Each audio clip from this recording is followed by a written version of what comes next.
All right, everybody. Kind of just getting set up here. Welcome again. This is trying to split the audio on the stream this time around so that I can have a little bit of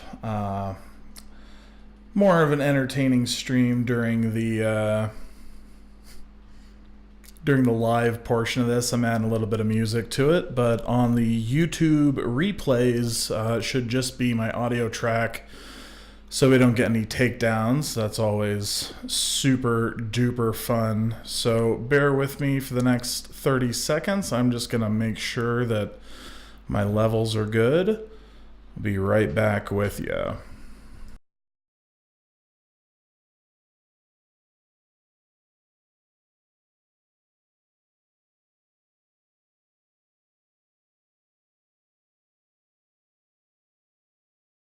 That is not particularly latent, so I need to check that faster. Just one sec.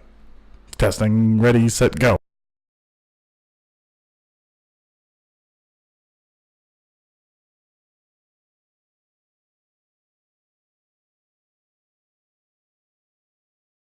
All right, the good news is y'all can hear me. So, welcome back. This is art stream, character creation, Zbrush, Maya, Houdini, kind of going through the paces. I've started and stopped a number of characters on this stream. This time, I think I've finally gotten ready to go on this. Me and some friends have been kicking around some ideas on exactly how we want to build the story that we're working on, and we've gone from everything from a full cyberpunk universe to a cabin out in the woods exploring the concepts of lycanthropy. So we've run the gamut on ideas for this and are now on the total opposite end of the spectrum from where we started for scenes and ideas, and that's okay. I'm still practicing the art and kind of learning the forms of kind of what I want to do with the product and practice of my work. And well, I do think that what I really want to work on today, I've been watching a lovely Pluralsight tutorial series that's talked kind of about character creation and the concepts that you want to do when doing monster design. And of course, coming from a furry and anthropomorphic, animal perspective, I think a lot of the characters that I've been building and developing are very much in the vein of happy, fun, sexy animals, right? This is what we do. So I'm going to kind of suspend disbelief in my own headspace about what it means for my style as an artist and as a creator, and think much more heavily about the concepts of what exercises and style mean. I often, when I'm working through the narrative and the best way to put it, the written aspect, putting pen to paper, I think about the ideas of stylistic writing, a pastiche or a exercise in style. I often follow guys like William Gibson. I follow guys like Neil Stephenson and all these different authors who have this very specific style. And I'll sit down to write a short story that's nothing more than a exercise in style. A lot of my original fiction, which is short fiction that's primarily been in the cyberpunk realm, I think about it in ways of like, how can I exercise a certain feeling or style that I want to convey to the reader? So I'm going to try the same perspective of what kind of Ballardian pastiche can I throw on the paper, and really try to explore today the style of what I want to do. I'm going to kind of work entirely from photographic references today. I'm going to work from a complete severance of idea from what this character should or shouldn't be, and I'm going to think very much in terms of who is it that I'm building as I'm building it. So I'm going to kind of fall in love and discover this character as I create it. And this can be a fun, interactive process. I totally would enjoy it if you guys would jump on board with me, get in the chat, give me suggestions, tell me what you think I should pull from. I think the first about 15 minutes of this stream is going to be very much about building a reference sheet for this character. And then, because I can't draw to save my life, I can draw, but I don't like what I produce. I'm a little better at Zbrush. What I'd like to do is work really on the mechanics of shape and feeling and the verbiage that I really want to put into the character, and we'll go from there. So one of the ideas that the character that we've been building in our heads, we have kind of this concept that there's going to be there exists a wood, some kind of like forest land, like U.S. Forest Service kind of land, and you as a kind of refugee of some kind of magical influence are out there and discovering things, and you come across kind of this godhead figure. And we're still working on how all the mechanics of how this fits together in the story, but we were kind of inspired by a variety of different ideas. One being the coyote trickster god, always a fan favorite in my realm. I love the Native American stories around coyote trickster god. I love him as a character. I really want to pull some of that energy in. I also really want to focus on some of the cool imagery we've seen from like Hayao Miyazaki, talking about his forest antler god in Princess Mononoke. I want to pull in some lycanthropic traits, some feral kind of and I want this to kind of be a 3-part character. I don't know which part we're going to work on. I'll discuss the parts.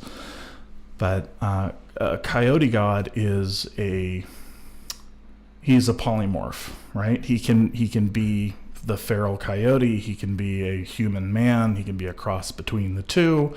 And in various tellings of his stories, he's portrayed as any number of these things. So in the art that I want to draw and the character I want to produce, I don't want to pull just, hey, look, it's Coyote Trickster God. I kind of want to pull in a couple of elements together to create our own kind of original character, this kind of godhead.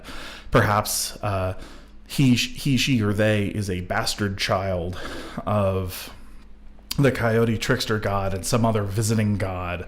Maybe we can pull together these two characters and create something fun. So I want to try to create an original character kind of in this realm of godhead figure, like demigod brought to earth with these different shapes and forms. One of the other areas of inspiration I want to pull from today is the if you haven't seen Natsume Yojincho, and I know I'm butchering that, but if you see Natsume Yojincho, it's a show about this. Thank you for the follow. I do appreciate it. That's a really long audio loop. I might trim that in the future, but hack the planet. So what we've got going on with this is that I want to create a variety of character influences that when all these guys come together, we have 3 different characters. A human figure. I want I'll just pull up the ref that I'm talking about. Let me pull this up, so because I know not everyone's seen Natsume Yojincho. Oh man, I don't even know if I can butcher the romanization of this. Let's see how Google does. Haha, thank you for that. Yeah, this will work for me. I'm gonna switch the screens here. Hold tight. Boo boo boo. Perfect. So this is the character that I'm talking about. The character has a few different forms. He has the form of the cute little cat, which he walks around the human world with. And the character also has a that's a really blurry image. Let's see if I can get another one here. The cat character is like a godhead figure that has all these very similar elements of that kind of trickster god that I kind of want to pull in. So that large form that's larger than larger than a normal human, kind of a cute, cuddly form, and a kind of anthropomorphic center. So again, the three elements that I want to pull are that kind of lycanthropic motion between different forms.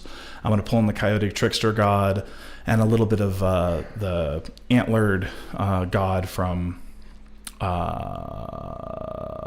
he's got a name. He's got a lovely name. Hayao Miyazaki's Princess Mononoke. So without further ado, I'm gonna not close the browser that has the music, because then there's like that horrible break that no one's going to see on the YouTube replay, but we'll absolutely hear on the Twitch stream. So just hold tight. I will bring it right back. Feel free to jump into the chat. Tell me if breakcore and happy hardcore is exactly what everyone wants to be fucking listening to.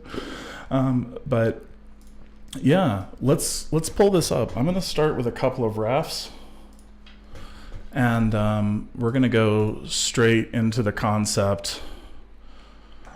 I'm going to not make the same mistake. Come on, give me a new tab. There we go. So I'm going to start with a couple of images that we'll pull for our ref sheet. This is a really integral part in my mind of building these characters, starting from a natural source. You can crib from other artists, but when you do that, you're Xeroxing a Xerox. Not fun. Not original, not in motion with what I'm looking for. So one of the elements that I want to pull from is the feeling of an old world spirit. One of the elements that Hayao Miyazaki used was moss on these characters. This was an aged look on that character. I remember when watching Princess Mononoke that there was a really good, vivid feeling of these mossy forests. The character's antlered foot would step on the ground and it would bloom growth. So I'm going to find just a nice, inspiring Pacific Northwest. Ooh, what was that? I rather liked that. That's pretty cool. That's inspiring. All right, image number 1 found. And we're going to go do this pretty fast and loose because I want to keep a nice organic feeling to this process. The next thing that I want to pull from is an image of a deer, and I think the way I'm going to do that is I'm not going to use the Google image search. I'm actually going to go to a professional stock photography website, and I always forget who owns Photodisk. Yeah, that's showing my age. They own the domain and always redirects me to where I want to go. Getty, yes, Getty. All right, skipping Photodisk, and now I'm on Getty. For those of you who are unfamiliar with the concept of royalty-free stock photography, ad agencies around the world often don't have the budget for photo shoots and will source an image, a creative image from stock photography collections like Getty and Corbis to avoid a photo shoot but have a so creative image. Royalty-free refers to the idea that the image can be licensed in a certain way. For more boring information, tune in next time. Let's see what we got. I want to see elk forest. Let's see what we got. The nice thing is these tag in a really nice way, and all these photos are usually very cinematic. They're all professional images that people expect to be paid for. So we might be, I like that. I like that a lot. Of course, there's the idea that the new growths on freshly shed horns are interesting too. I like that mossy, it's almost like moss that grows on the horn. I think that's very interesting. I might pull that image as well. No, thank you though. There we go. Opened, perfect. What a cool image. Yeah, so we're going through that process now. All right, I think that's nice and that's nice. We'll pull those for our elk kind of facial reference. I don't really want a moose look. I think they kind of look like aardvarks. It's not the kind of grace of the character I'm looking for. More this, less that. On the next bent, I wanted to pull in Coyote Night. Let's see what we got. That might give us a little bit of stock. I don't know how many images we're going to have, or vector images and garbage like that. Let's just try Coyote. And we're going to go to Photos. Let's try Dusk. See if we can get like a, yeah, ducks, exactly. Dusk. Perfect. This feral image is nice. That's pretty. It's coy. I like that. And with these traits, I think we can create our photo gallery of sources from where we want to go. And to do that, I'm just going to open up Photoshop. So let's pull in that. Excellent. I find it so interesting how these guys... Oh yeah, I forgot I actually got pretty far with that last time. Alright, get out of here. No one wants you to open the EXR. Come on. Yeah. Do it. Alright. Okay, so I'm going to make a new image. I mean, I said I'm going to try. Come on, baby. Create new. Oh, it's because everything's over on the other side. There we go. I have too many monitors and I can't see all of them at once. So I'm just going to create a, it's not for print, so I don't care. We'll do a, yeah, okay, I guess you could do that.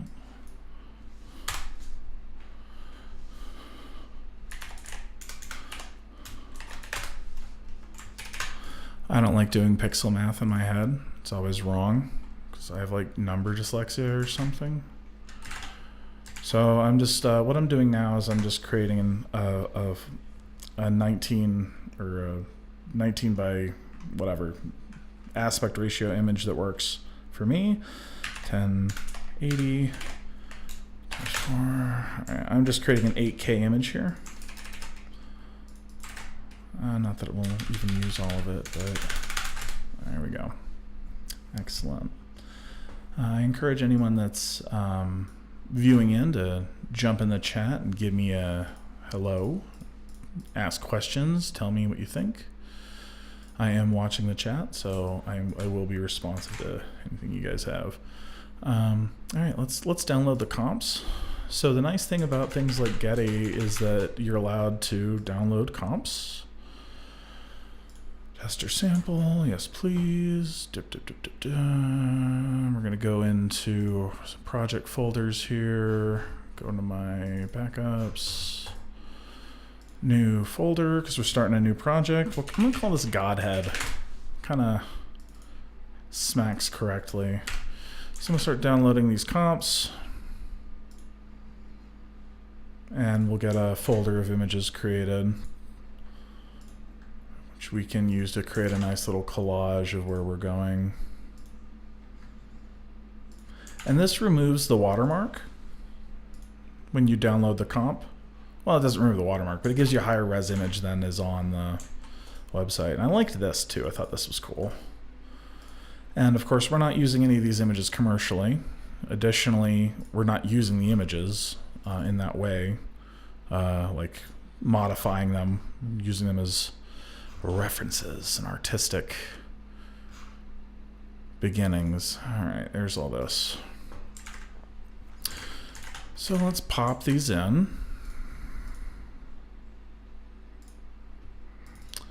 Grab this guy.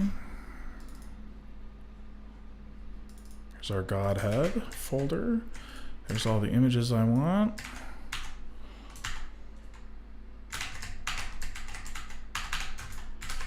Oh, I want my Alt tab to be on the right screen, please. Oh, wow. So I just dragged all those in. And I'm going to just place them as they come in. I believe I created a grayscale image. Lovely. Let's try all that again. We'll go to image mode and switch the mode to RGB. Drop all this in. place all of those. And I'll start arranging them. I think I got that one there. Start getting these kind of where I want them.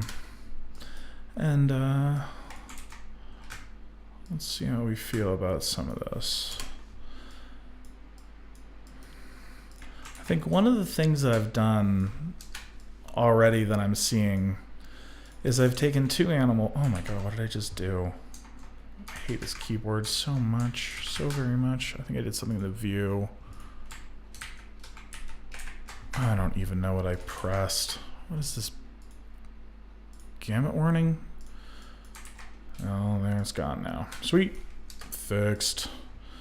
One of the cool things about the new Photoshop is that they got rid of the one undo thing by default. So you can press Control Z and it acts as one would expect of any other program on the planet, which I think is about time for Adobe. Congrats, gang, you did it. All right. All right, start arranging these here. All right, kind of getting an idea of where I want these to be here. Not a lot of deer up in this. I thought I had more deer images. I have enough coyote images. Actually, don't like that one. I'm gonna go for more nobility. I think I kind of like the idea of doing some like fairly like but not with the. I'm already starting to not feel that. I'm starting to feel like we've got a little bit of grace by adding something that's less of a predator. Not less of a predator. It's absolutely not a predator. Jump into our Godhead folder. And this will be inspiration board. All right. Okay. And of course the damn watermark is like right over that. Let's see what else we have here. Ooh, I like that. Of course the watermark is right over the nose, which I might want to copy. Though we might only pull the I kind of like pulling the eyes. I kind of feel like the eyes are where I want to go with this imagery of the regalness of the character. And if you think about Miyazaki's character face, it's like a, yeah, it's kind of got a different thing going on. It's got the mask looking thing, so that's a nice combination. So what I want to do is I want to pull these aspects of this character together from these source images, inspiration, and I feel like this is a start. All right, step 2. I'm going to pop open another image here. I'm going to pull it out. I'm going to bring it over to my Cintiq, and let's go look at that. All right.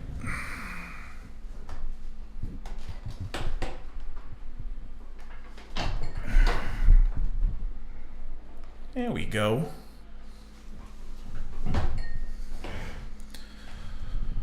Quick little mic adjustment. There we go.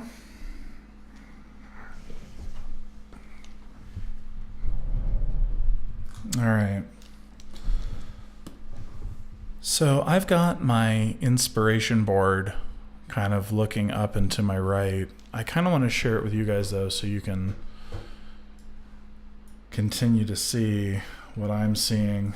And I think it might even be easier to switch back and forth between these two if I keep them side by side. This one. All right.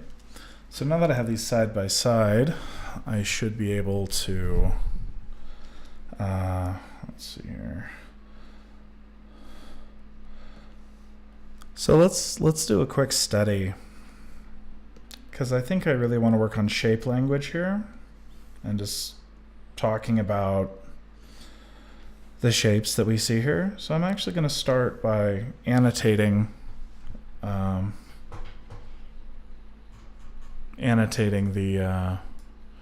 artboard that we have here. All right. My palette's over here. All right. I'm gonna use a cool color to begin. I keep having to switch these guys back and forth because I don't want to influence the imagery of blood. I kind of want to take a cooler color to begin with. A nice, that'll work. Pretty sure that'll show up everywhere. So in the language of shapes, let's start talking about this. There's a lot of triangles in the coyote. The human mind processes these shapes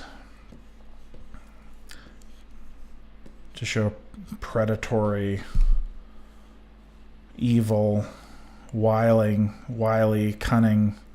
I mean, you could draw a triangle, put evil eyes on it, versus the square shape. Right? When you start doing stuff like that, you start seeing how these shapes play a little bit of an interesting role in what we're seeing as human beings when we touch all this. So I'm gonna start looking at these shapes.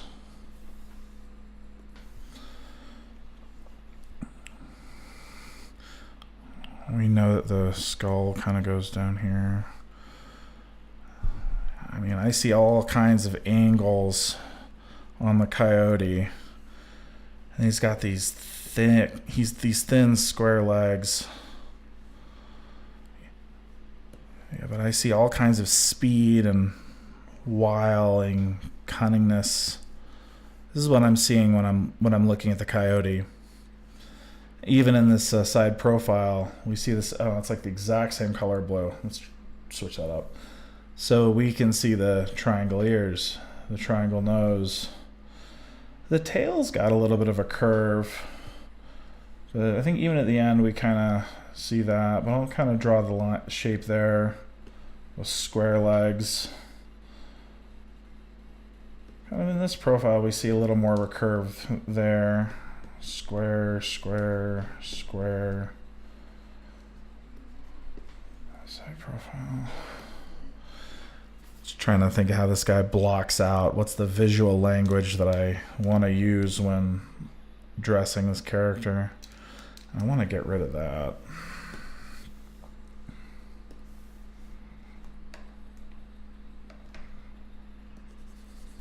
There we go. Dial that back down. So the interesting thing about the deer that we have here, oh, it's still the eraser. Points, points, points, points, points, points, points, points. But at the end of the day, we have these beautiful curves, this elegance, this regalness. Culturally, it's the smooth, like, you know, even when I look at I'm trying to decide, is this, maybe this is a shape where we can, I thought, it's going to be an interesting hybrid. And again, I think I talked about this earlier in the stream, but those eyes are very different than the coyote eye. I think they're much more regal, those eyes.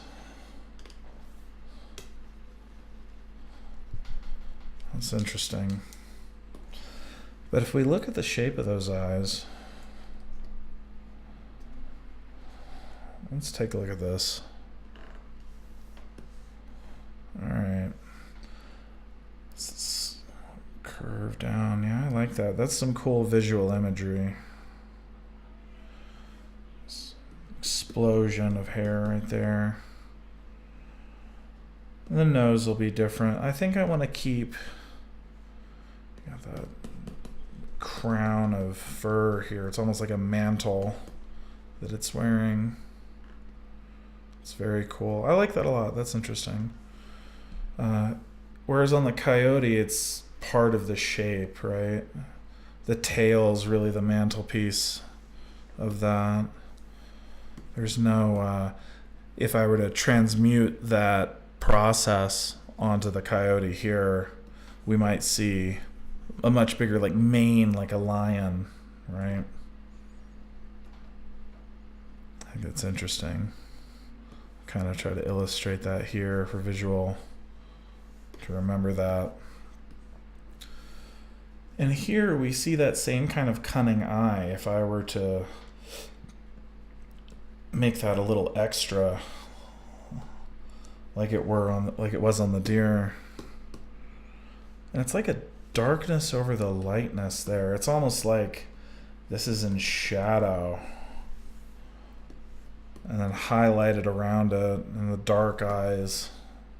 That's a little bit what I can do with the shadows with that. That'll be interesting. And then, of course, when we think of canids, we think of that, playful tilt. The way the lines move around here. We have like this playful tilt is almost as if, that inquisitive tilt of the head, I think, is very interesting. Okay, so that's where I'm starting with this. With this, what's the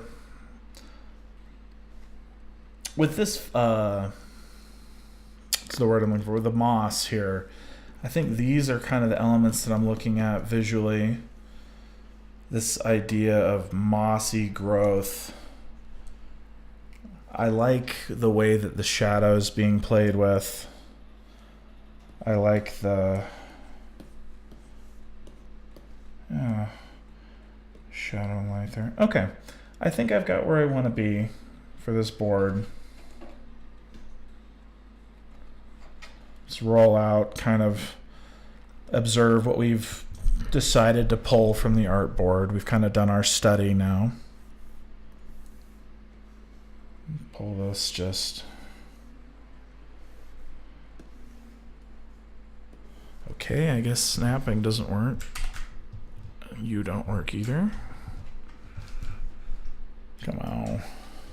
Do it. I guess Photoshop doesn't snap. But that's okay. Do it manually. Come on. All right.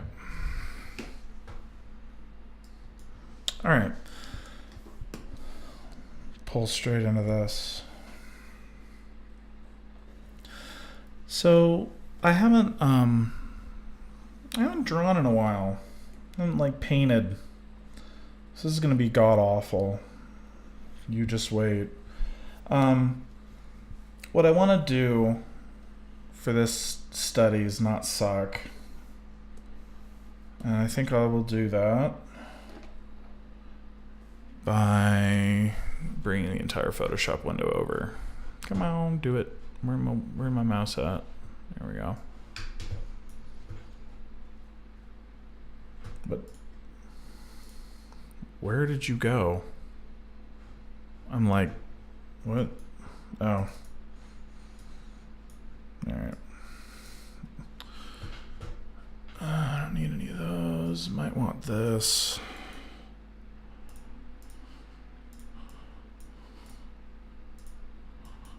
Do as you're told. Yes. Okay. I want you to do the same thing. Hooray. Again, I am absolutely no Photoshop guy. I'm no painter. I'm nothing like that. So bear with me as I get my bearings. But let's start with this. Okay, inspiration board. I'm gonna switch between these.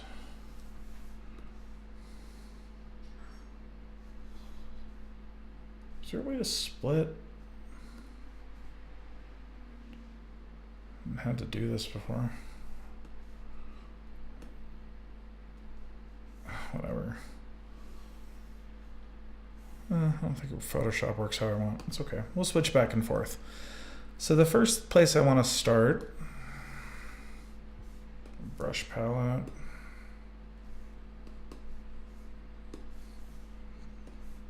Start with some charcoal.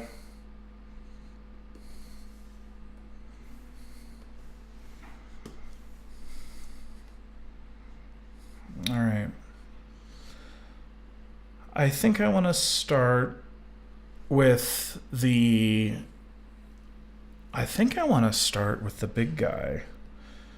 If I can imagine the ultimate form, so to speak, of this character, that might be a good place to start. I'm going to do that. I'm doing exactly that. All right. So I want to start with kind of that slope, that blocky kind of predator stance, but I want to incorporate some of the regal elements. Let's see how this looks here. And what I'm doing is I'm just kind of feeling out the silhouette of this character.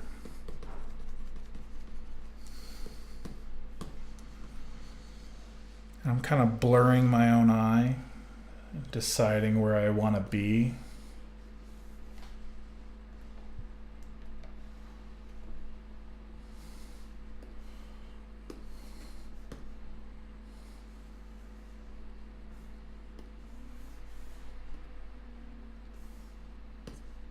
What the hell?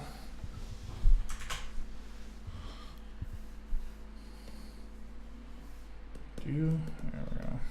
Yeah. I'll just do it paint style. Cool.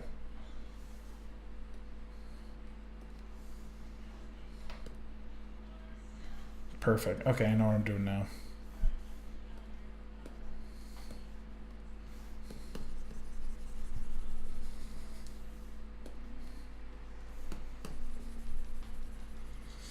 I always get kind of an artist's kind of blocked when I first start. I like to just see a little dirt on the page.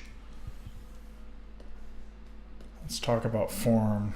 So we saw those square legs. We saw the S shape of the tail. And I think I want to kind of, if I was to show a proud regalness,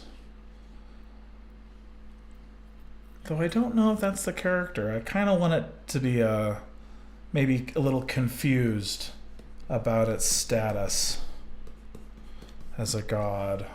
A little uncomfortable, like the boar in the opening scene of Princess Mononoke.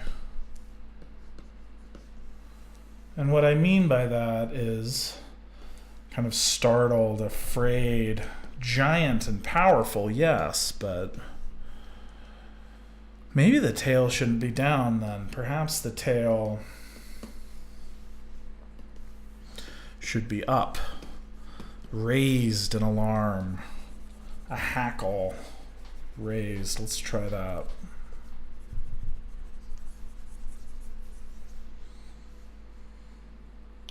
Let's grab this shape.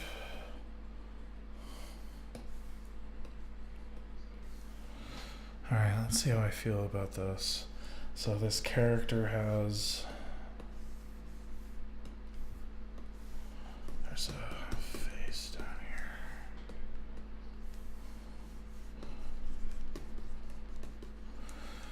The face, and then we've got some antlers kind of coming out.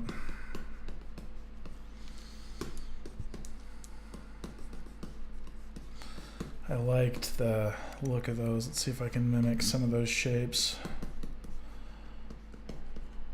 I liked the S on the other side. It was like up and around, up, up. Get a little darker here, a little bigger. It's kind of up and around.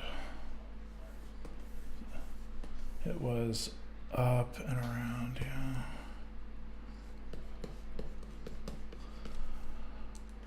I want this one. I want the one on the other side to kind of have its head turned kind of to the side. Thinking of a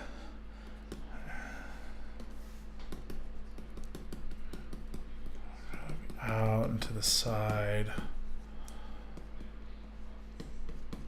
Yeah, almost kind of like that satanic crest you'll see on the goats or in the head-on look of the Jägermeister bottle. And then under here we have that face of this creature, this godhead figure that we're working with.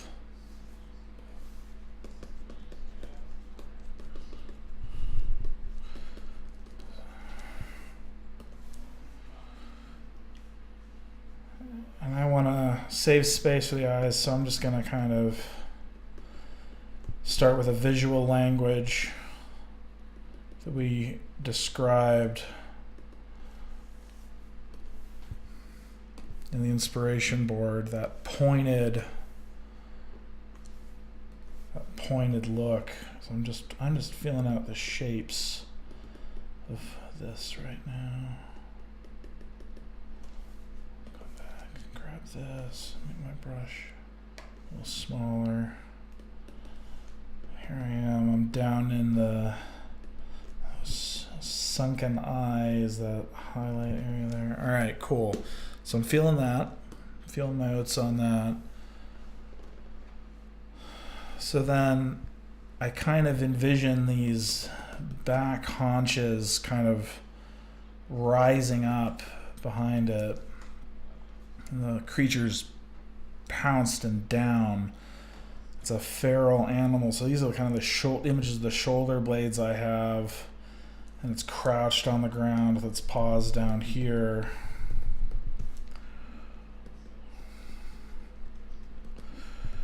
There's those down there.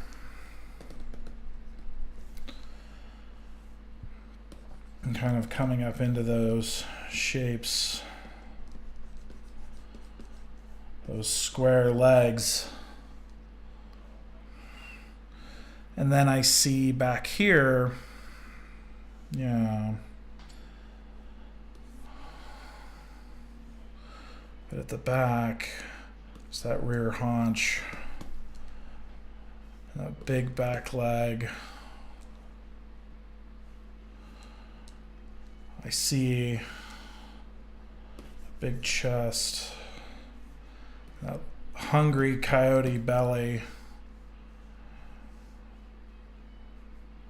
A big tail kind of raised at the back. Gonna come through with this. All right, I need to address the tail space here before I get too visually confused about where I'm going.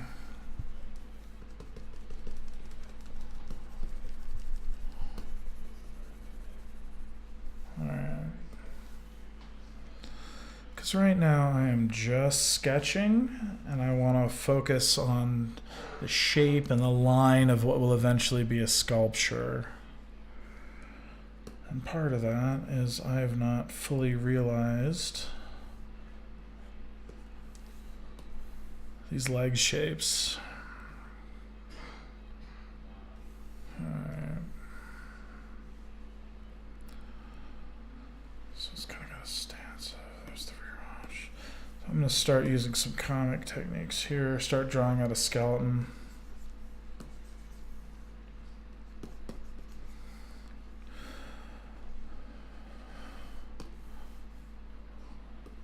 Do the same thing here so we don't forget the imagery we're using.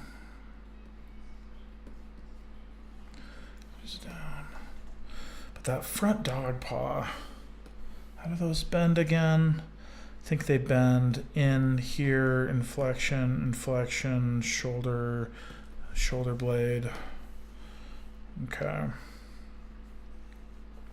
I do not normally draw ferals, so this is definitely a stretch. I've not used my imagination in this way. Alright, so if I'm looking at its back, so if this is down, or look at foreshortening, it would help to have a ref to draw this, and I'm definitely going to pull one when we get closer to the sculpture phase.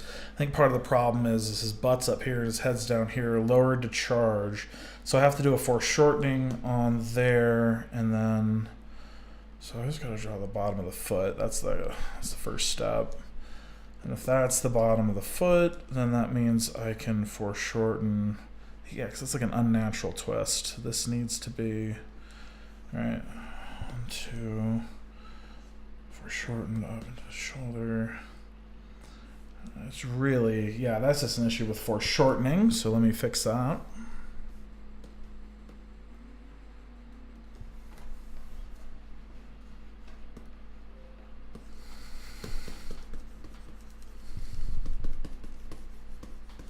Let's place the character's feet, and this will allow me to get a little closer to where I want to be with that. So foot here, character foot here. If the other foot's there, then I can say that the leg foreshortens here, comes up there, foreshortens here, comes up there. Then we have this, then we have that.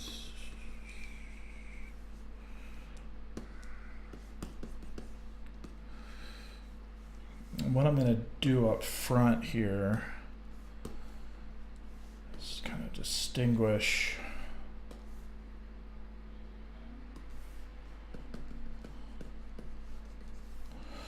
some color so I can kind of keep seeing what I'm doing. One might do this on different layers, but I'm trying to keep this as sketchy as possible.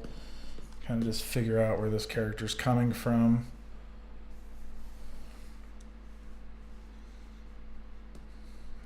Keep those horns there.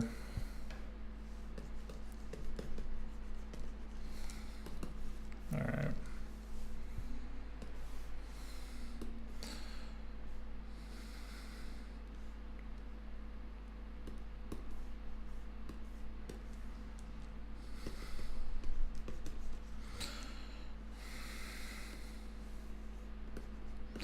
I'm just doing a background foreground thing in my sketch so I know what layer I'm drawing on in my head.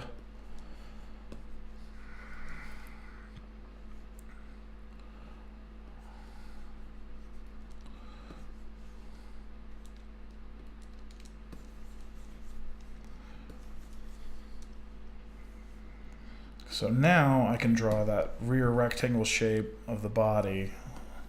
What I'm referring to here is that there's a rib cage inside the coyote that goes kind of like this. There's that rib cage here. And then it's got its spine. It's got legs. There's a scapula somewhere in there and legs that go down. So that's kind of what I'm thinking about in my brain.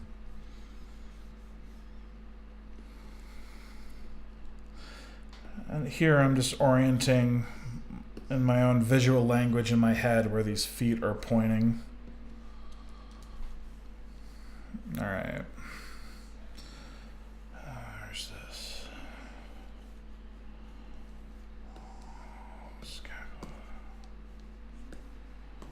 Like I said, I suck at drawing. I kind of want this hackles raised kind of look. All right.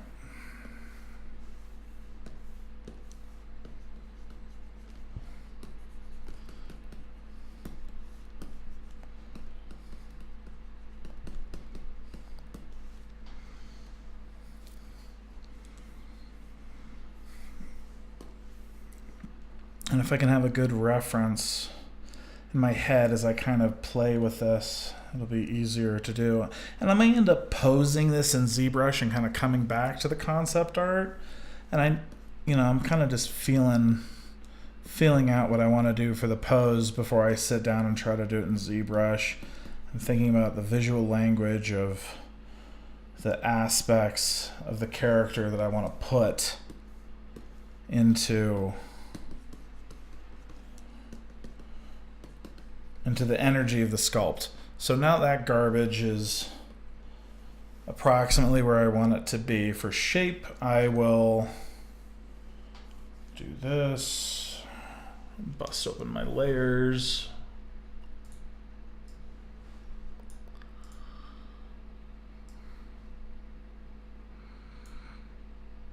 Okay, come on.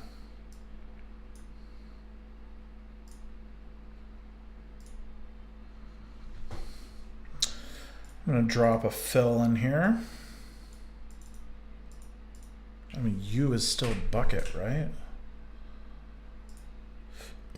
The hell? Photoshop, you really gotta...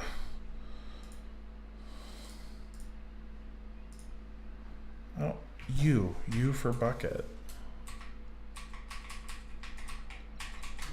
I thought bucket was U, but... G?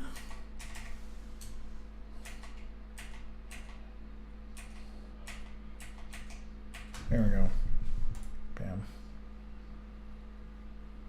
Oh. There we go. Okay.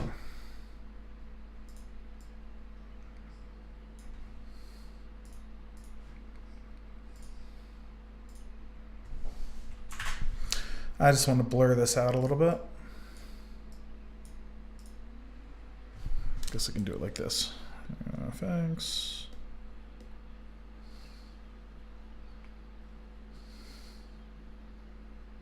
I thought, oh well. Dupe it again.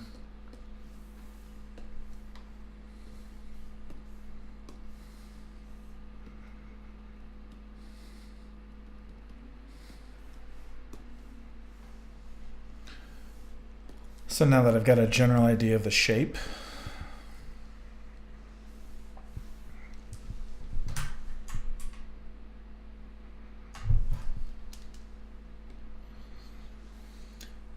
I'm going to try this one more time.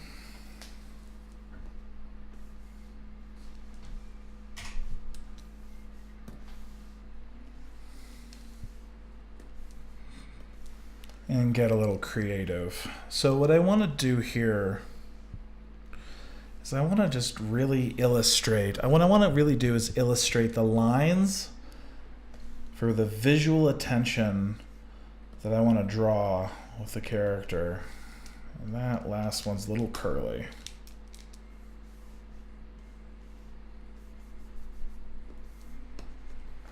I don't know why it does that. Is it on all layers or something? Eraser tool. Is it black? Oh, it's because I'm on the wrong fucking layer again. Pop. Okay, great. Try that again.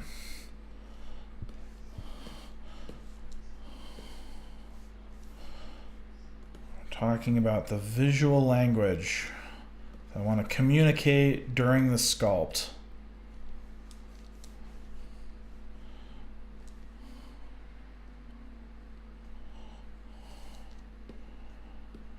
And I haven't decided if there's hooves on this character. Probably not.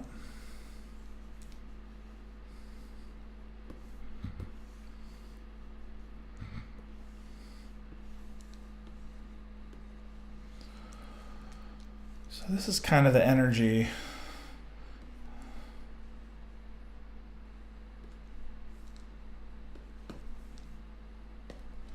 I kind of like that stub. That stub area, that stub-nosed area. I want it to be predatory. It's got a predatory stance. I like that.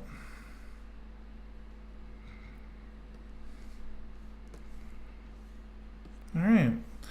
So visually, those are the lines that I kind of want to go for with this. Kind of that hackles raised kind of moment of a predator encountering a threat. And I got to remember that for scale, we're talking about a very large creature. So human for scale? I can do better than that. I can do much better than that. So some kind of human for scale here, maybe like the human hand. Use a different color here. Like too big to ride. You know what I mean? Like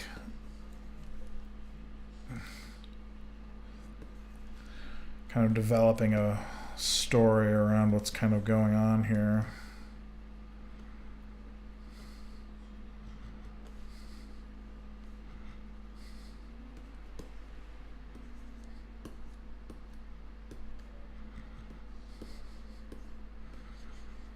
So something like that maybe for size. Yeah. Some kind of concept that in some kind of gladed forest.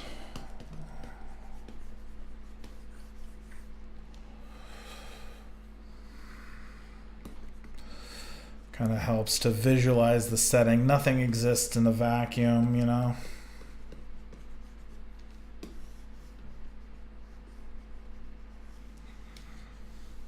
All right.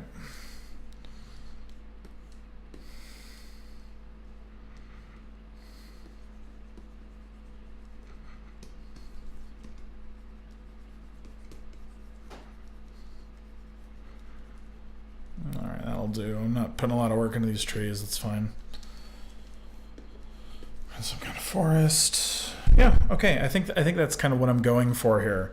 So we're going to create a character in Zbrush that kind of has this visual language that I want to produce, and to kind of rewind for a second and kind of recap kind of where we've come from on this little trip.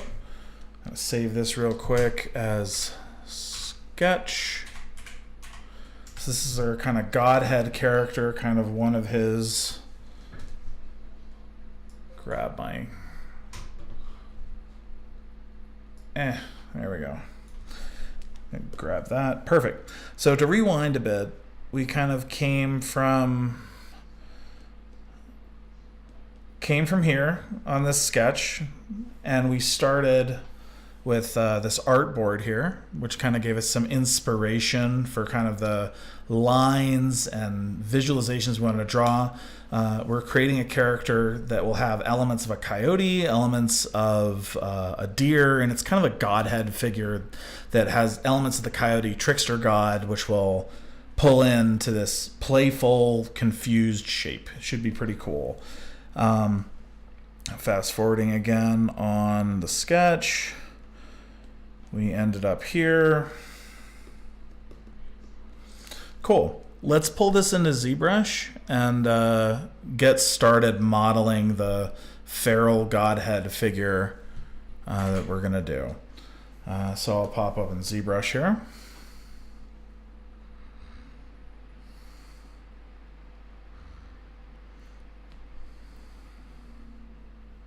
Wait for that to load. So while that's loading, one of the things that I'm thinking, all right, here we go. So we're going to start from scratch. We have other projects that we've been working on in the past here, and they've all been, you know, relatively simple anthro characters. And that's kind of when I wanted to break out of that. I wanted to lightbox. I wanted to go try something very new for me. And to do that, we're going to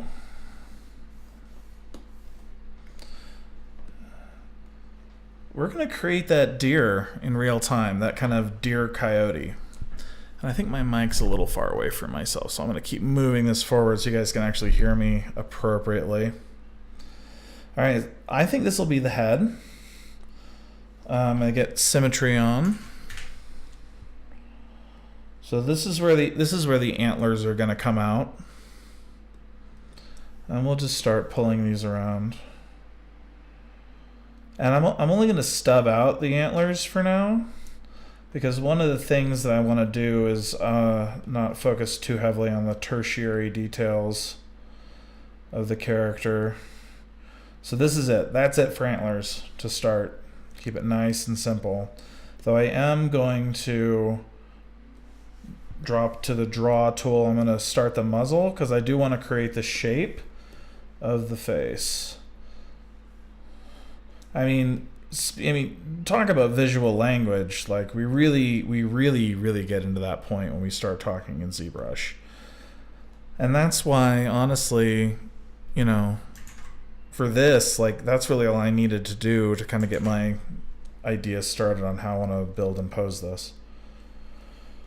All right, cool. We'll start here. Back to draw.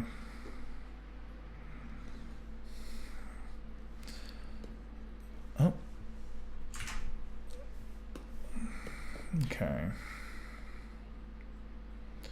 Let's get a neck going. And one of the things I'm going to do here as well, I'm going to pop ZBrush to the side. Just a teeny little bit.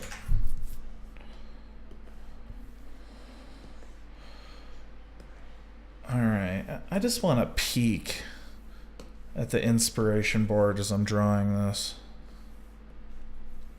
Or sketching this, rather. So I can always come back here and move this around. I'm going to start with this one.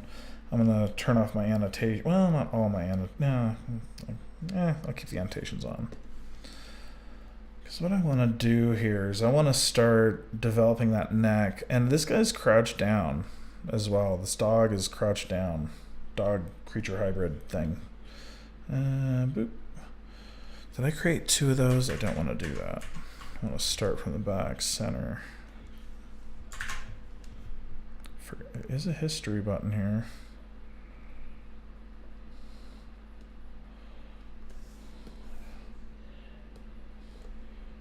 And there's our neck.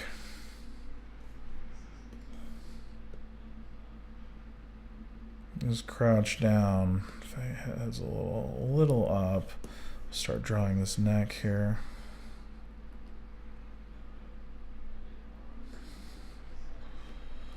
I might just move it back a little. There we go. Keep it simple. Because then in the middle here, I can pop this, scale it how I want. There we go. All right. So in our art, our sketch, zoom out a little here, kind of crouch down. Kind of remember that. All right, let's start building out the body.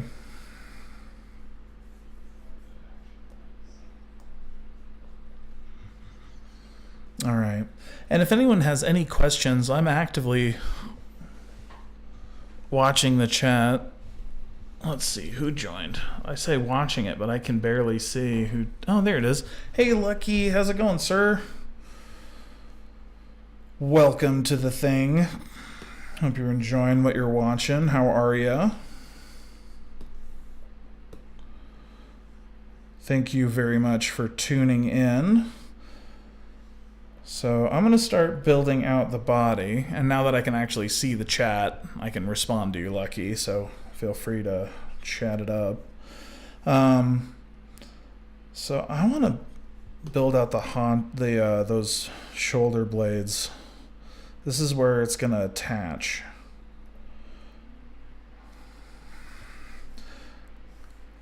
So, and when I say shoulder blades, what I'm talking about is the place where the scapula is going to interact with the rib cage. So I'm just kind of building, I'm just going to start building out the general shapes, and then I'm going to keep going in to adjust. Kind of just working on the language of this character. Oh yeah, that's good. That's good. Lower or higher? He's crouched down. Go back to this. So I think what I'm going to do is I'm going to use these spheres to build the rib cage. Yeah, I think I will do that. Kind of get this to the right space. He should be very angular by the time he's done. Kind of bony, but not too bony, because this is really about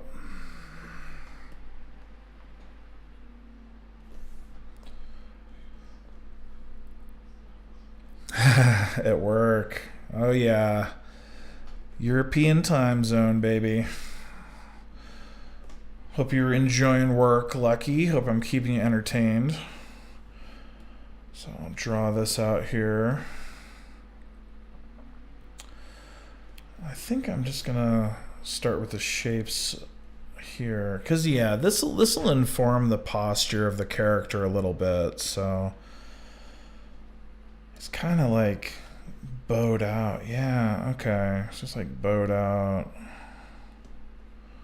I can scoot those in later, so same thing down here. Like paws on the ground.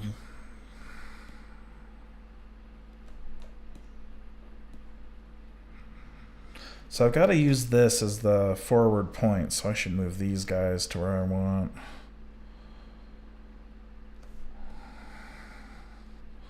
So the paws were on the ground, to the side.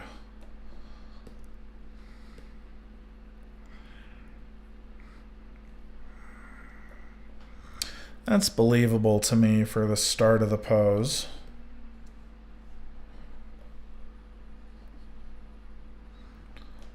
But yeah, man, I'm doing good. I just got back from Christmas in Estes Park up here in Colorado, which is where I think I got a lot of the inspiration for what I'm doing right now. It's pretty fun. I don't know if I want to do this as a... I think I'm going to extend it like that. Move this back. Because I wanted to create that illusion.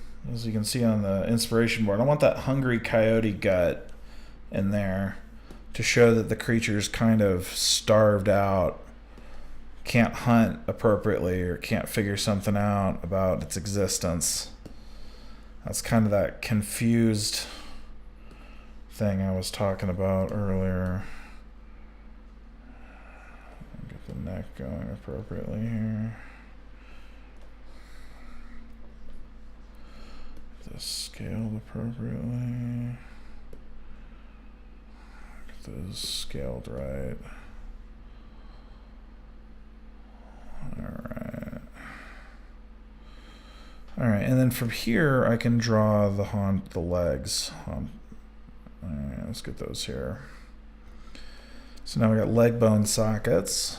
It's kind of... And then I wanted them kind of like haunched up. Like show like... and. Yeah, okay. It's kind of bony. Go to like right there. His hackles are raised. And he's not far enough back. I think there's more length that we need to do here.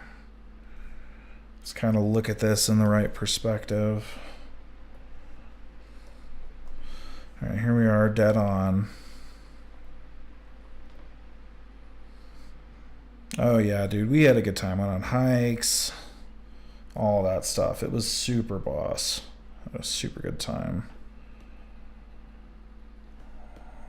Right. Okay.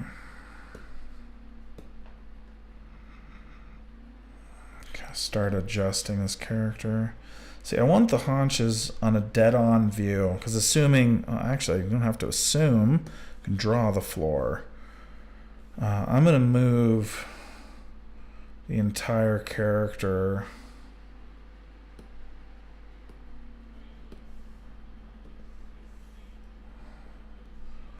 I want to move the entire thing here. All right, thought I could do that.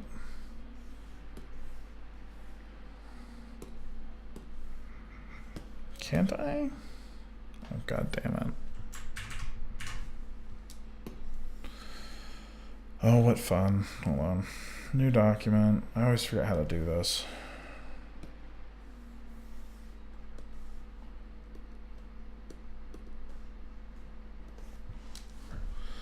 Save this real quick.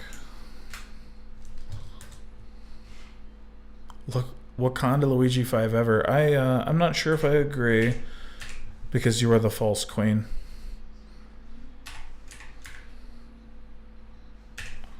What's up, Kiasha? Good to see you. Though I'm assuming because you said what you said that you are a puppy and not Kiasha. So what up? Welcome to everyone that's in the chat. We're currently working with Zbrush to kind of... There we go.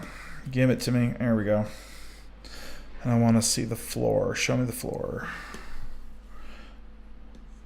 All right. There we go. Perfect. Yeah, so what I was working on before here is I want to kind of capture this feral look of this character, kind of ducked down with its antlers, kind of not cowering, but being confused about the presence of an intruder. I'm working on kind of a godhead character. It's a combination of two different gods, the coyote trickster god and kind of a Hayao Miyazaki style deer god of the forest god. I want to pull a little OC action. I think it should be fun. And this is like a feral form of the character. It's going to kind of have an anthro werewolfy form as well. All right, let's start here. All right, so now that I know where the floor is, I can appropriately position. I wanted his chest to be lower. And as you can see here, like the visual shape language that we're using, like the second that chest lowers enough, it looks like a state of play for a dog, right? And of course it's you, puppy. I know it's you. I know it's Skunk. What up? You're just using Kiasha's Twitch account. Spread your lies and hate. False queen. Spit on the false queen. All right, so I don't want a play look. And one of the reasons we're getting a play look is that we're using round shapes.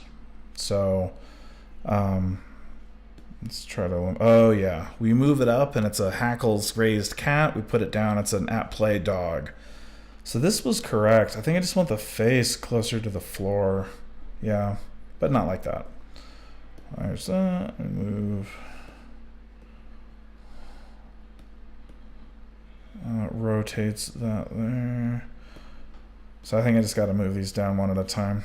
I don't know if there's a way to just like move the whole thing, but I want this to be here. I want this to be here. This can be here. Yeah, we're getting closer to a stag here. Kind of angry dude. But I also don't want it to look like it's grazing. So I think I gotta keep that chest even lower to the ground. Move this back a little bit. Maybe the head needs to be closer to the body as well, so that it's like... And face up. That's what it looks like it's grazing, is because the face is towards the ground. Yeah, dude. PS4. Good excuse. You just stealing views, dog. All right. But yeah, hey, so Wintergreen Skunk, how was your Christmas? What did you do? Did you do fun stuff? We went up to Estes. It was dope. All right. And anyone who's in the chat kind of watching, feel free to ask questions. Let me know about what you think I'm doing. Feel free to give me comments and suggestions. It's always good to have another eye on what's going on here. But I like this raised hackles idea. I think that's good. try to get that fashioned out here. Also feel like it's time to start thinking about some geometry for the paws here so I can show that it's a little pissed off and aggro, a predator.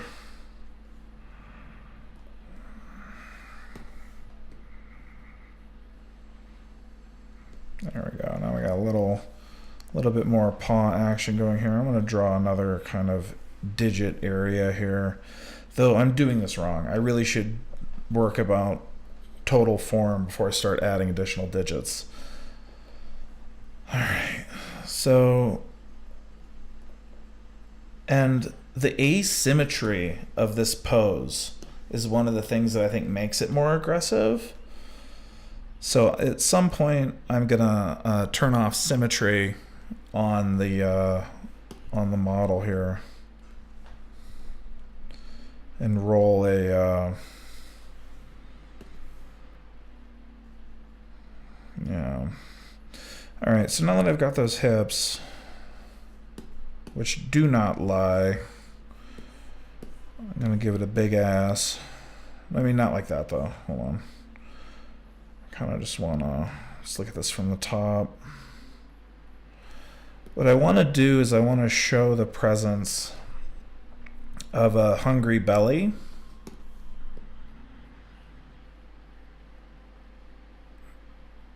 Back or forward? That's a good question. I kind of like that more. No, that's not right.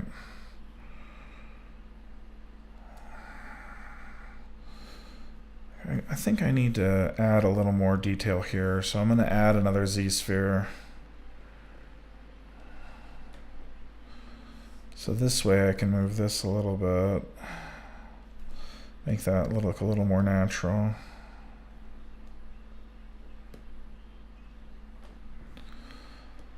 I can get this where I want, that raised hackle.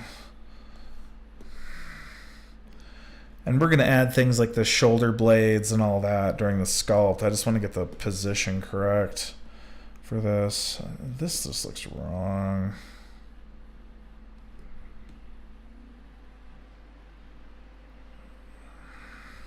Let's go back to our inspiration board. All these coyotes that we have are standing straight, but I'm going to pull up an image of a dog at play so that we can get, or a growling dog or a hunched wolf. Come on. Yeah. Do it. Oh my God, I hate you. Come on. There we go. So now I'm just going to quickly look for fighting dog. I mean, you got to spell it right. There we go. There we go. Perfect. Perfect. Perfect. Perfect. This'll give me some good inspiration for the pose.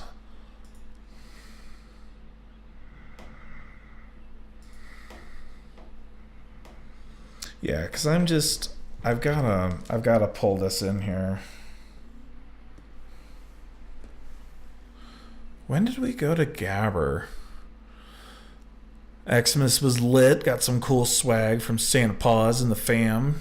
Younger bro got me 2 joints and socks from Native Roots. Fucking tight. Weed is the gift that keeps on giving until you smoke all of it.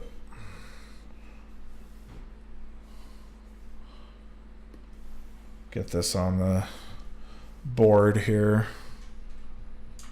But I want the back of it. Alright.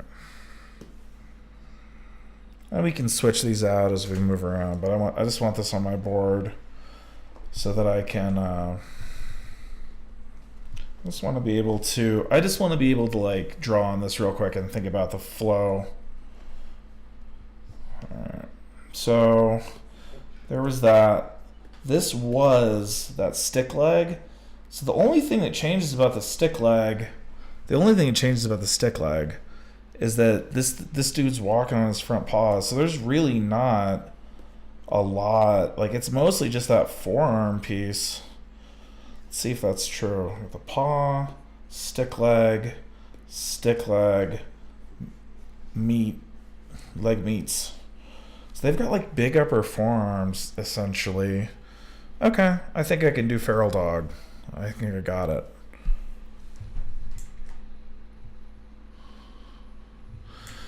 Yeah, dude, the cabin was dope. We had a really good time. Everyone had a blast. I'm sure you were on my Twitter, so you saw the I'm actually really digging this Gabber mix. If it's pissing anyone else off, though, fucking just let me know. I'll turn it off. Alright. Whoever's mixing this is dope. This is super good. Alright, I'm just going to start moving these guys around here. Because I want to start making those triangle shapes that we're seeing here. And we're not going to get that entirely in the squareness. Sorry, in the sphereness of this character. Because what I'm trying to say. I'm trying to say that because we're using spheres as a shape to describe this pose, we're not getting all the lines we want, but we should start getting some of the shapes. Which means this can be, I've got to make sure that looks right. So this should be short. So if this dog was up, yeah, there we go. That looks much more like how we expect, I think. What do you guys think of that? All right, people are digging Gabber. I'm keeping it on. And for all of you on the YouTube stream that are wondering about what the hell I'm talking about, I do not stream music on YouTube because there's too many takedown requests, and this stream is mostly educational. I'm just trying to make the live element more fun. All right. Yeah, that looks much more intelligent for what I want. I'm going to even blow this up a little more. Actually, I'll probably just blow this up instead. No, because it's got that triangle shape that I'm liking. Let's get the long paw. I mean, we'll see how it does when we keep going. All right.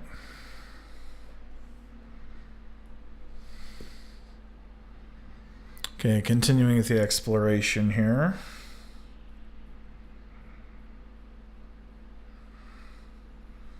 Dog butt time. So one of the things I'm going to do first is I'm going to add a root for the tail.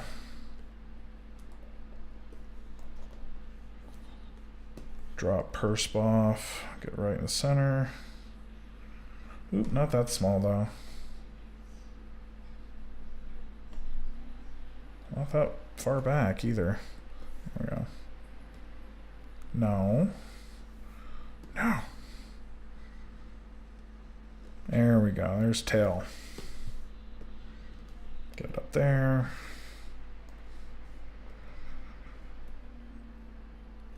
Now I gotta make that smaller, the root of that. Oh, no, not draw. Gotta turn the intensity down on that. There we go. Draw, move, scale. That's where it needs to be. Now I can draw another one of about the same size. Start moving these guys around. And I'm also going to be, just so everyone's aware of the process, I'm not going to be drawing the fur on the character. I'm going to be kind of rendering that in real time. So I'm not going to be generating a big floofy tail here, though it might make sense for the sculpt. I'm going to kind of try to keep the character skeletal here, just drawing the skin, and we'll come back in Houdini in a little bit and play with the fur. All right. How are we doing with this rear end?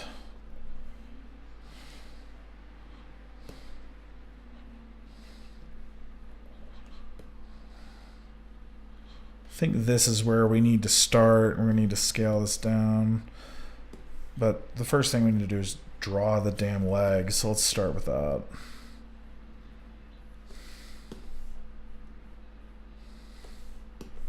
Devastating, motivating. Sorry, not a Gabber MC. Alright. Oh yeah, so I can immediately see here that the front proportion of the character is correct and the rear portion is not. So I'm going to start moving this guy back. I gotta move that tail where it needs to belong. Tail will go over here. We'll come back to it. There we go. Start creating this. There we go. That's better.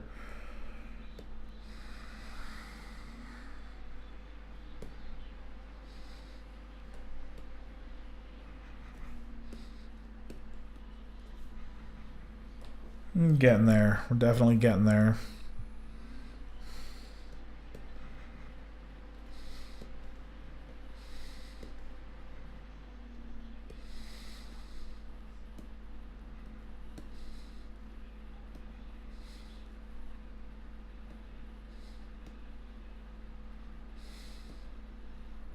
Come on, do as you're told. Grab the one I want you to grab. Damn it.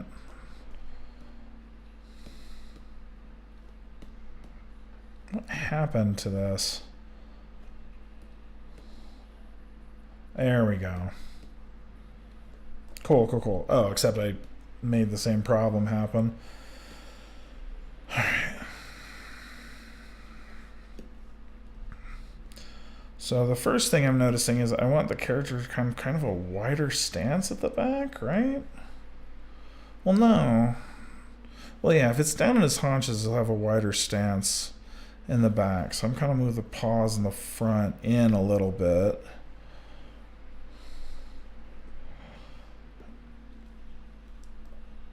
Alright, so if these go here, so if those are paws on the ground, these should be here-ish. That's about where they should end, right? Shouldn't be like that. Shouldn't be like this.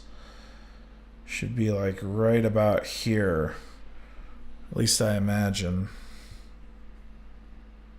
Actually, no. I think a cowering wolf might. Let's try this. Nah, that looks. Well, it's because the knees are in. Just trying to think of the shape. This looks like a runner about ready to start a race. Just trying to figure out the positioning of the legs.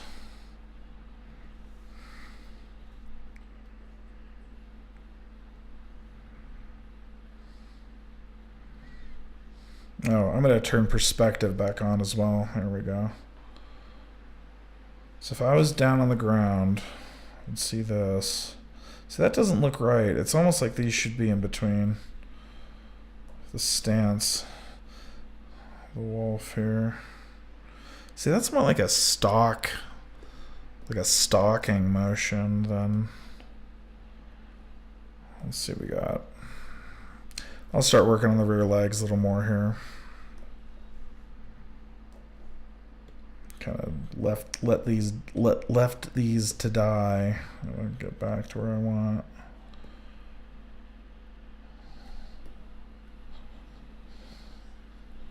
Bruh, this is some brutal gabber. I'm digging this. Alright, now I want to grab this. Oh my god.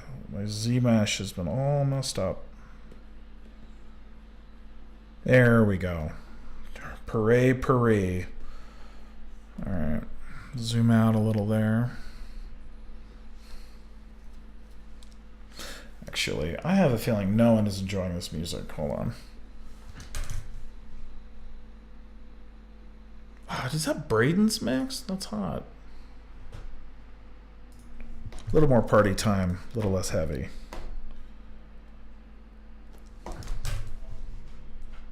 And this is one of my mixes, so it's way too low. There we go.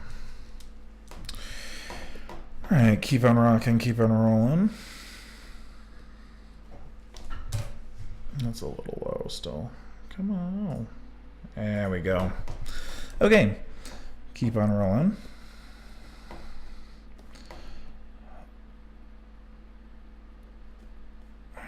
starting to feel the oats on this character, because that's where the shoulder blades are gonna be. Yes, do it.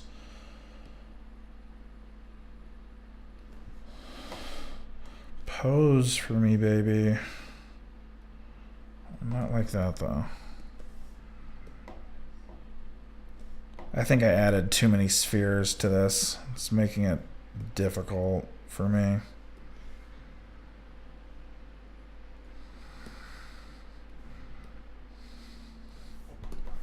Let's try this. When in doubt, use thick thighs to save lives. There's that.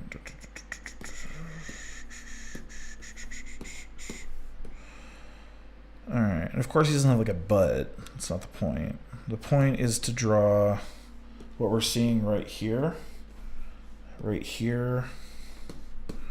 on this guy, right here. That's what I'm trying to get done. Come on, don't do that. Back here, go back here, cool. So I'm just trying to do all that. Right there. Yeah, so this is looking better. All I had to do is add actual meat to the bones. And if I move this around, I can probably create the illusion of... Okay, I don't want to give like a Rottweiler tail though, so let's fix this tail to its final resting place. Alright, it's looking fine. Because he's like a coyote, his hackles are raised, so this goes, this goes up, there we go. It's like the opposite of what I wanted to do. That looks better. I'll do it with that, that's fine. I'm still not getting the body language of the character that I want, and that's going to be really important for when I actually go to do all this in an actual sculpt. I'll post. Yeah, Lucky. I'll send you a link to all these mixes. They're all in my Mixcloud. Give you a link. All right. So this isn't like that. This is... Where does this go? No, what am I doing? Yeah, that looks right. 1, 2, and then this is where the paw goes, right? All this language is looking correct.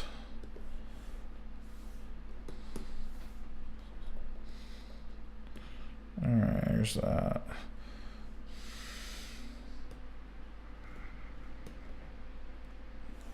Kind of want to make this one a little bigger. Because he's like, this character's a wolf, but it's got some, or a coyote, but it's got some, what the frig? This thing just looks like a, it's not right. Why is it not right? Is it because if am I just drawing an anthro? Is this the problem? Am I drawing an anthro like hunched over on the ground? I think that might be the problem. Alright.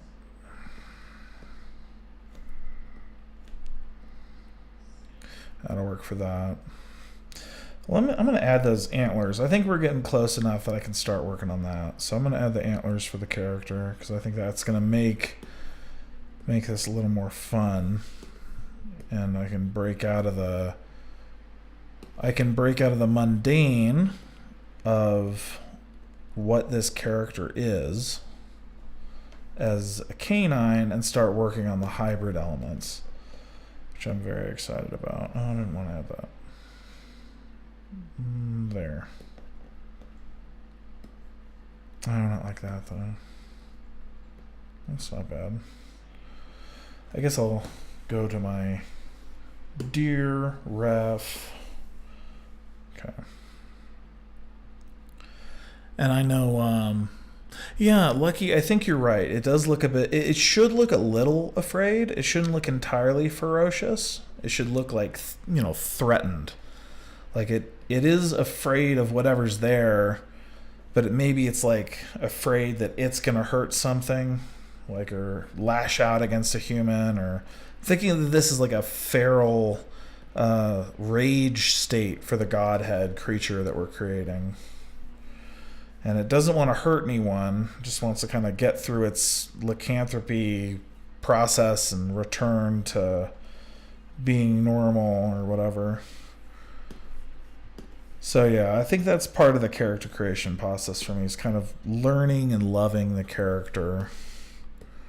Kind of learning more and more. And I know you, Wintergreen Skunk, also in the chat here, you know how deer antlers look, so tell me how I'm doing on this.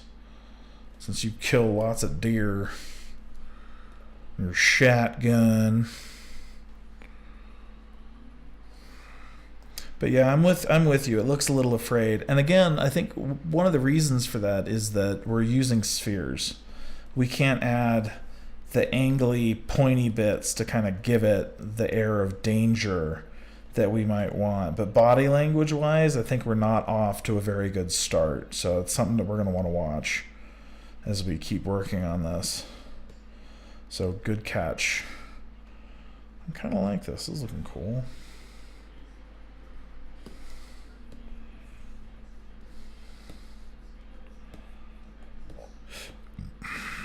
Alright, that's looking cool.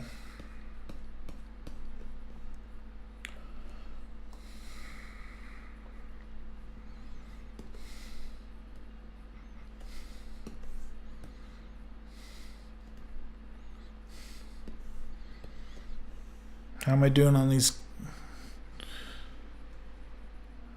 Durlalers? Crescent moons, or just look up mule deer and rut. Why would I look up a mule? Oh, I get it. Okay, because they only put on the horns when they're mating. I forgot about that. I thought you just wanted me to look up deer porn. Weirdo. Crescent moons. Okay. They're so pretty, aren't they?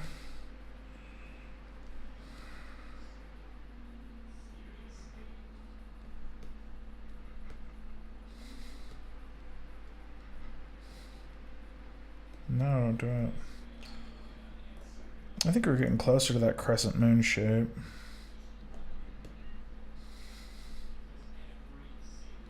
Oh, here we go, here we go.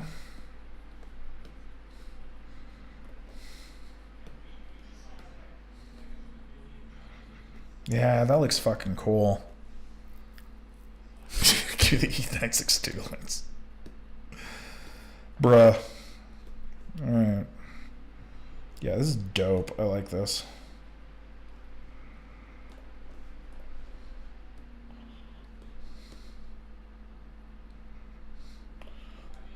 Girl, tell me how to do. Alright.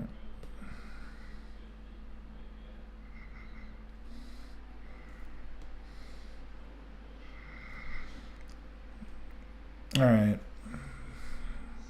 Feeling my oats on this. I want to add some points to this now.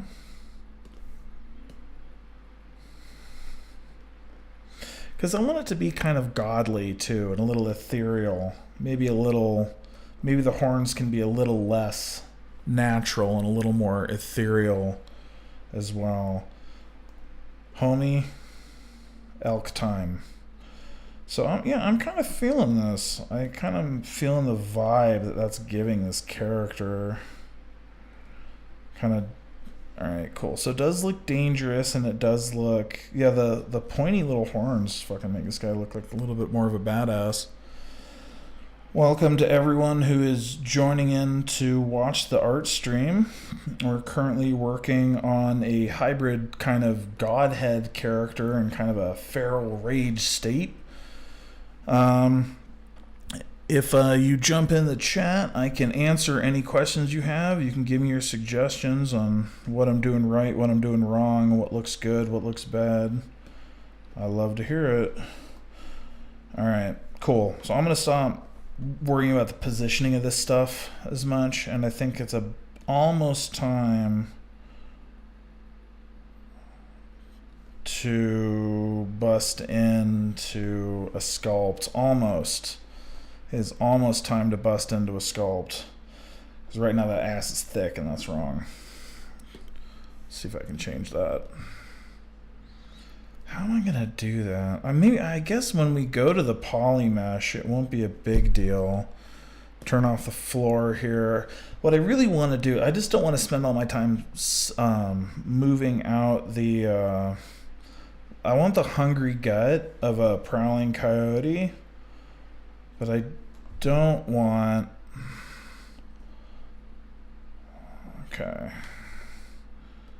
Maybe I do want to work on that the aggressiveness of this pose as well. Look up the creature from Annihilation. Send it to me in a link on Telegram. I don't know what Annihilation is. Oh no, I do. It's that movie. But yeah, dude, send me a link to it in Telegram. I can pull it up on the stream. Oh, okay. I kind of see what I can do with the visual language on this guy. This one's a little more charging. That's interesting. If the front is more... I think if the front is wider than the back, we're going to get some results that might make it look a little angrier. Like it's rearing to charge instead of cowering. I don't really know a lot about animal body language. Grab these knees in here. Yeah, like as I move the arms in, the wider I place these, the wider I place these, the more aggressive it looks. So I'm going to try that real quick. Throw down.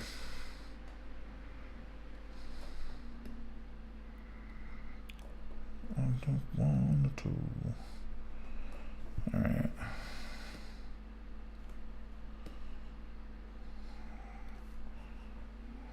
I'll make sure that the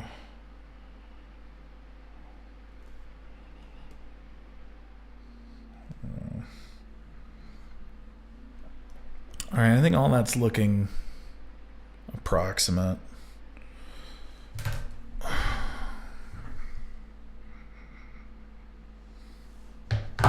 Alright. I'm assuming you're still looking up that ref that you wanted to share with me. Just let me know when you find it. Kind of just working on the final pose.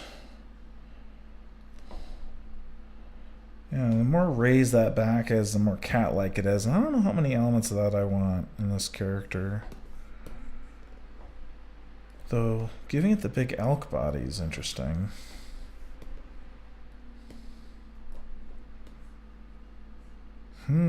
Dog. Elk. Something nice in the middle.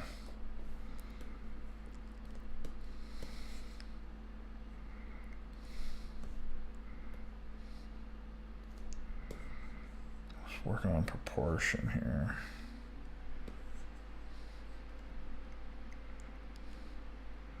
All right. I also said I was going to turn off the symmetry on this character and kind of pose him correctly. Oh, the creature from Annihilation. Nice. Oh, that thing is awful looking. All right, let me pull these up for everyone.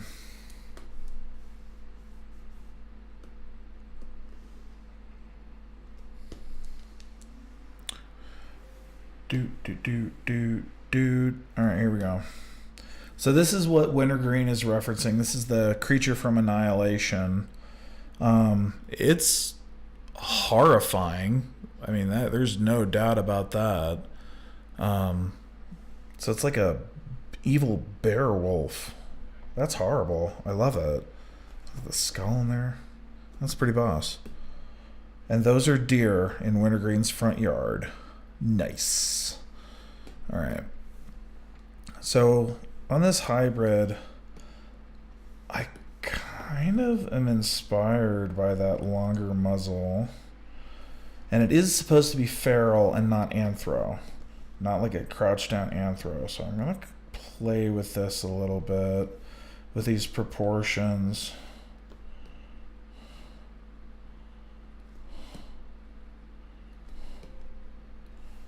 What else you got, bro? Hell yeah.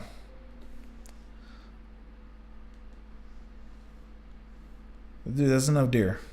That's enough deer. We got enough. There's enough deer. Alright, I'm gonna get these antlers out a little bit. Get these guys a little correct.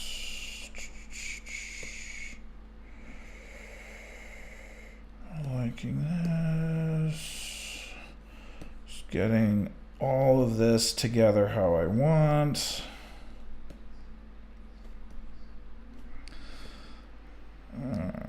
All right, I'm gonna turn off symmetry and kind of pose this guy how I want, and then once we're there, we can start sculpting. And feel free to join the chat and let me know what you guys think. All right. I screwed that up. Those got to connect or they're going to be disconnected. I think if we have that gray area in the back that it'll... Yeah, we want it to look like that. I mean, not with like the Japanese knee fetish knees, but... I think I'll carve that out in the back. I think I want this. I'm going to roll this back a little bit to see what I changed.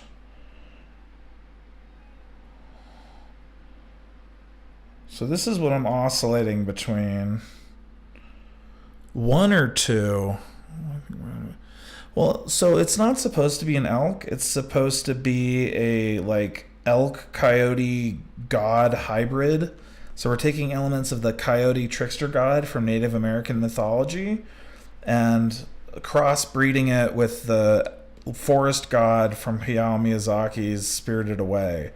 Those are kind of the inspiration for the character. And if we go back to our artboard here and kind of look at the stuff that we're looking at to kind of show that. So these are the kind of inspirations we took at the beginning. This is kind of the sketch of the character pose-wise that we want to achieve. And this is the model that we have so far to do that. We can draw the human for scale in here later. Probably just use a stock model. All right, I'm done playing with this. I'm going to go switch off. I have now turned off symmetry. Ooh, do I want to do that yet, though? Maybe I want to pose it late. No, I need to pose it now because I'm doing this as a oh, but I do want to animate it. Do I? Do I care? It's an animated ref. I guess I could always start it again. I think for now, I'm going to treat this as a sculpture that will render. I don't think we're going to animate it. I don't think I want to rig it, even though Houdini over here has a really good quad rigging, like quadruped rigging system. Oh man, maybe this is like the perfect time to test that.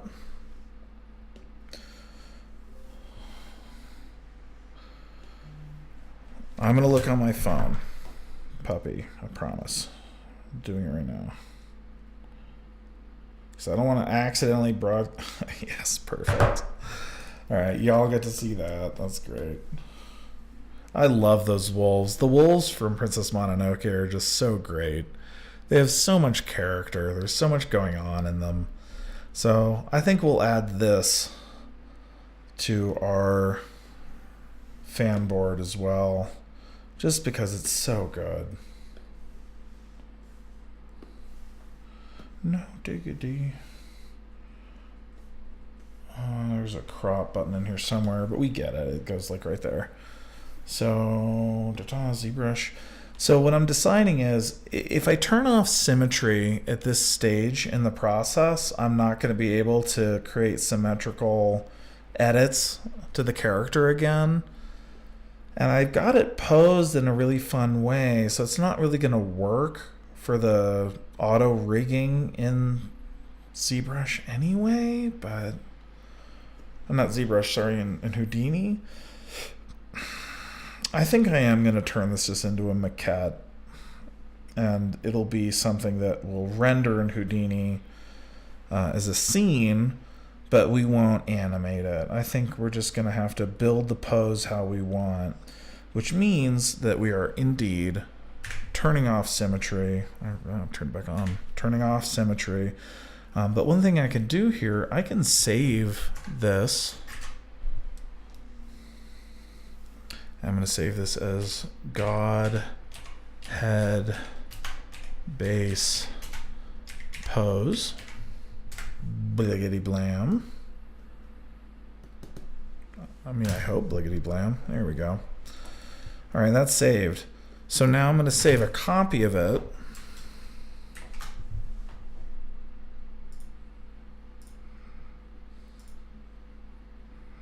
I want to say the tool, I want to say the project.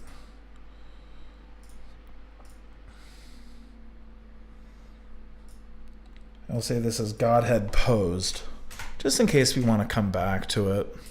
All right, Lucky, thanks for tuning in. It was good chatting with you. Thanks for locking into the stream. All right. Oh, Jesus. Oh, Jesus. No, I know. Edit. Oh, yeah, I remember what it does. Fucking ZBrush. It's so dumb. New document. No.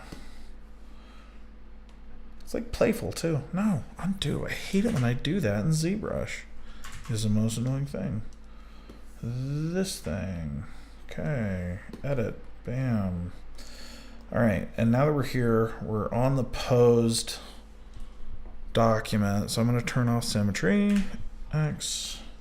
Oh, I turned it back on again. I keep doing that. All right. Symmetry's off. What that means is I should be able to do things like, oh, God. Move. Pose this dude. Oh, no. No, no, no, no. I want to, like, move the whole head. So I want to rotate. Yeah, yeah, dude. Do that. Do exactly that. Can I do that? Is that a thing that works? I've never actually tried to pose once this character's been sculpted. I don't know how this works. Oh, God. Kind of like that, I guess. So I guess I want to move the neck. Let's start with that.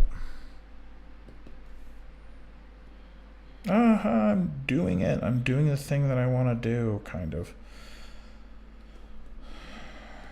I guess I will rotate this. Okay, yeah. So we're already getting some life out of the character. I like that.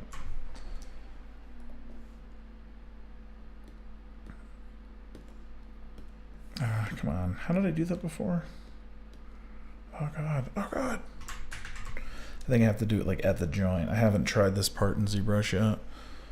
All right, so we've turned off symmetry. We're going to pose the character. So what I want to do is I kind of want to have him, just like we have in the sketch, kind of turned to the side. So let's see if we can pull that off.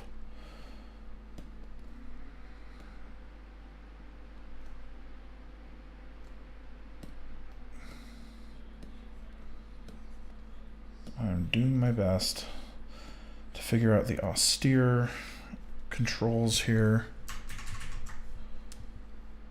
Maybe I go this way. Does that grab that? I think I have to grab like the soft parts. If I select this and grab it, I select this and grab it, select this and grab it. There we go. So unfortunately, I think this is my first. So we'll have to, yeah, we'll just have to do this one step at a time. All right, grab this, kind of rotate it here. Now we can start posing this because I have this perfect symmetry before too. And now I want to create a little more life in the pose, which is always dope. All right, yeah, I'm starting to feel my oats on this. This is tight. Okay, so I want that to be.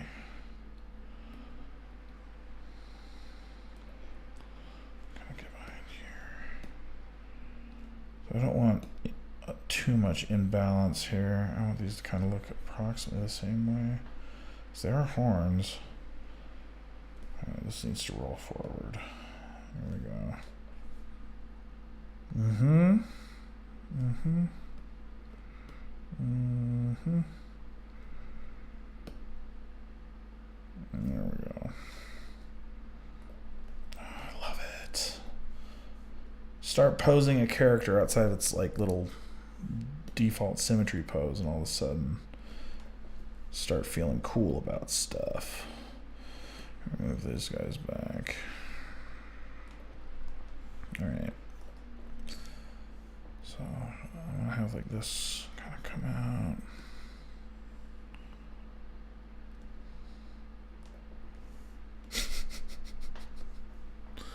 I love it. I love this goddamn song. It's so stupid.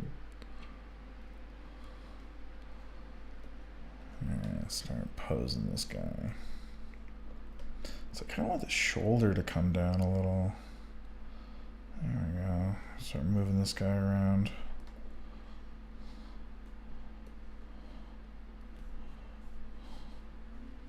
There we go. Okay, that's like dude in a pup play costume on the dance floor. Get out of here. Get out of here. Try rotating this again. Oh, this does not rotate how I would expect. Every time I move it is different. No, the first one was fine. Roll it forward. Okay, that one's fine. I guess I want this to rotate? Yeah, there we go. I want that to rotate.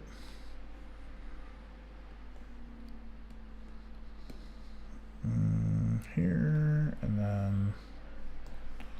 Yeah, posing in Zbrush is a little less intuitive than when you have like a full IK rig.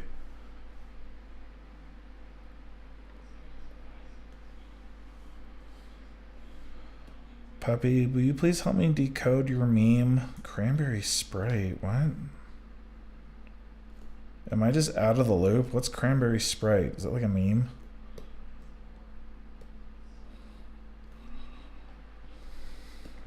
I'll like elbow this out. Okay, I'm getting the hang of the posing now with rotate.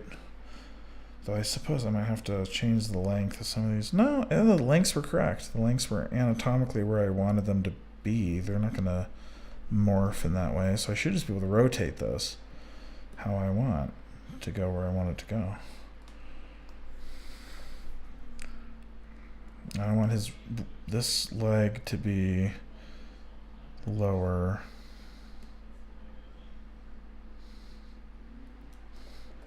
Because this is, I think, the perspective that I want to do the render from, something like this.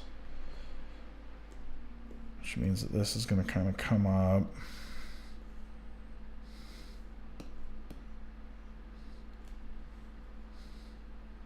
And this can come down a little.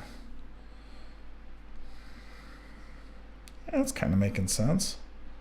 I mean, except his legs like way up in the air. Alright, everybody, Cranberry Sprite. Because I'm fucking genuinely curious. I just have no idea what's going on. Oh, it's just... I thought this was a... I saw this like a furry thing, and everyone was talking about Cranberry Sprite, and I didn't understand. I just don't have television. Thirst. Oh, I want like a Cranberry Sprite now. That'd be really good. Well, their meme worked. Anything is possible if you beam hard enough. Alright, so that leg being up. Oh, I guess he could be on terrain. Kind of makes sense. Like a dynamic kind of terrain to stand on here. And we can actually draw in that terrain in ZBrush as some like throwaway garbage. And render some real terrain in Houdini when it's time. I think for now I'll just kind of put them where I want.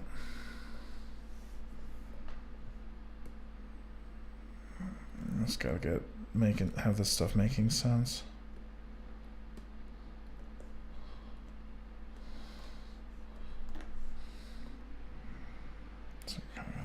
like terrain.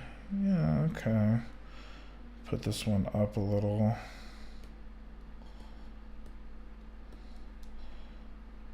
And I can roll this down a little more, maybe. Yeah, that looks good. That I wanted to give it that, like, this haunch to be higher than the other one. Curl this back some, give the tail some life.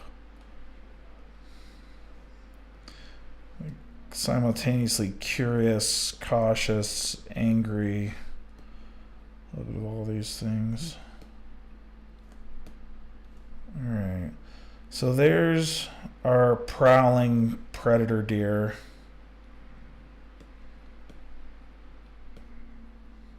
Oh, I can like rotate the whole thing. Nice. He's dancing. He's dancing, guys. He's dancing. All right, that'll work for me here. He's got that uneven terrain. Okay, yeah, I'm into that. Yeah, this looks like a character that's kind of alive. We gave him some motion. So let's bust on back. I like how I posed it. I'm gonna save it. Godhead base pose. Save. Yes.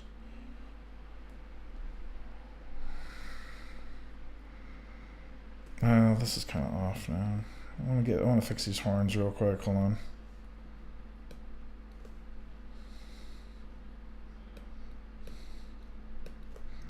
He can have like wacky antlers too. Like we can have him be like kind of spookage.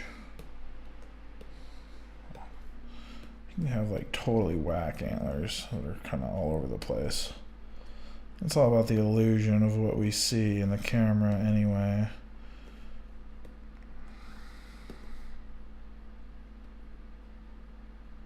Give these a little asymmetry so they're not perfectly the same.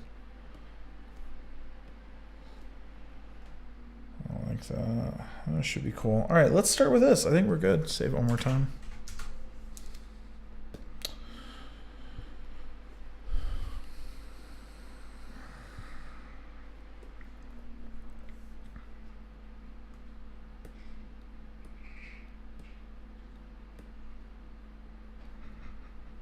Yeah, I like that. Great.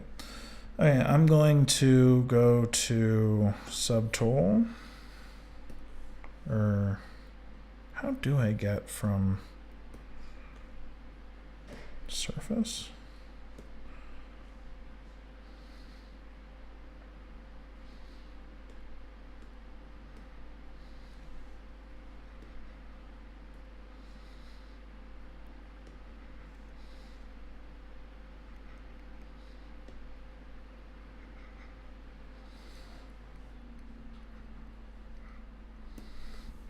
Here's this, which gave us some issues. So I'm gonna go back to our Z-sphere. It's probably because this is a little weird. Let's try it again. Maybe just give it a little more resolution.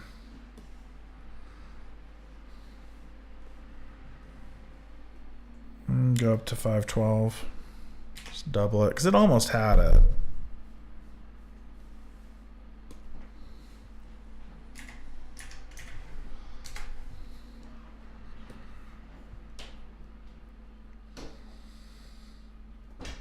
All right, let's see what we got. I think it's this one.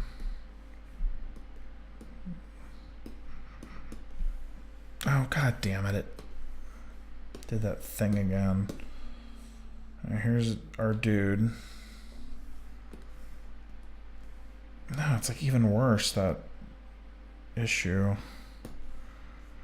And I don't want to screw with the geometry on it, so I guess I bet it's this.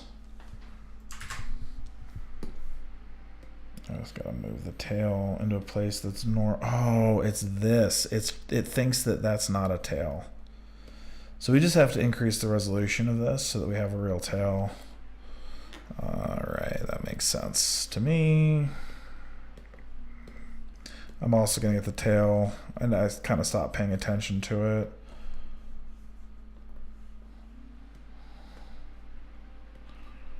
Get this somewhere where I want.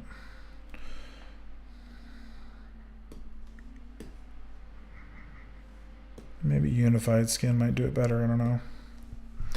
I am not a ZBrush expert yet. Let's try this. Oh yeah, it did it a lot better, but it does it in this kind of weird bumpy way. I guess it worked though. I'm gonna make this tail a little fatter, just so that it has a little more to work with.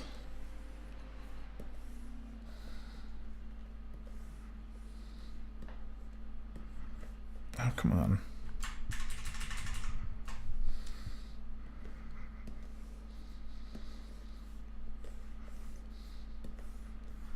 Let's make it a little bigger so that ZBrush can see it a little better. Move it down a little. That works for me. Let's try this again. There's the fourth one. Yeah, it looks a little better. I kind of liked the look of this one. This one makes such a higher mesh. I don't want to do that. Let's try the adaptive skin again. I mean, we can always use the Z remesher when it's done to... Oh, okay, it actually got it this time. It's got the tail now, but it still has that like inflatable ball sack or whatever the hell's going on down there. I guess what I can do is I can see in the beginning.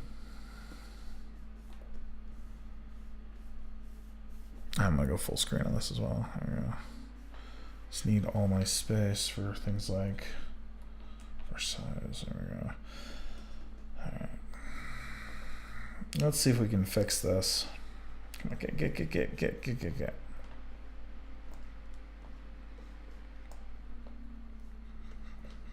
All right, shift. I'm gonna see if I can't remove this behavior. No, that's just smoothing it. I want it to like...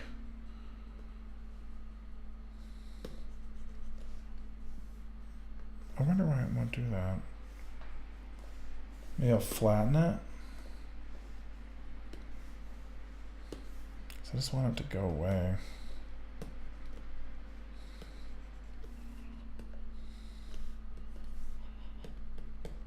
And just smash that back into place because the rest of it looks pretty good.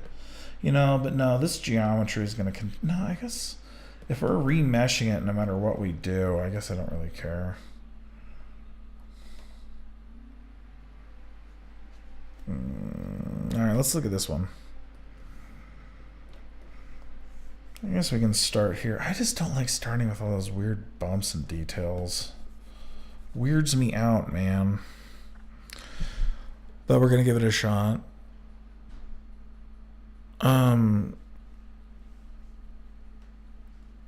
Wintergreen, I have not seen your latest... No, I did. I did listen to it. On our way up to Estes, we bumped your new jungle mix. It was pretty tight. I was super down with it. So under geometry, there is a, or not geometry, I always forget where this lives. Deformation. We can globally smooth this character until we get what we want, which is this thing just be kind of flattened out. Well, I thought that's how it worked anyway. It's kind of doing it there.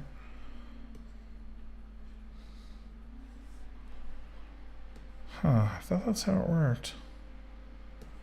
If I inflate, yeah, okay, it's doing that. Yeah, that's all right. We're good. We're good. We'll kind of keep that open. All right. Keep popping into this. So one of the things I want to do before I continue is I want to add a little bit of geometry around the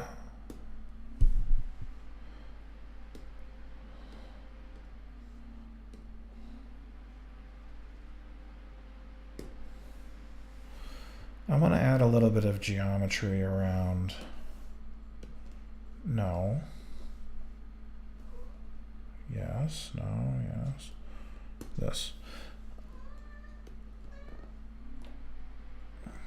I want to add the terrain that the character is standing on that we can't currently see, that before we were using with the floor function. So I'm going to get rid of floor, and I'm going to add a real model specific floor that we can use. Hey, it's a cat. Hello, Inoki. Hello, Princess Inoki. Bitch, get off my stream. And definitely don't stand on my keyboard. It will hurt you. And not in the way that you are prepared to deal with. I will groom your butt, which you do not want. Alright. Terrain, terrain, terrain.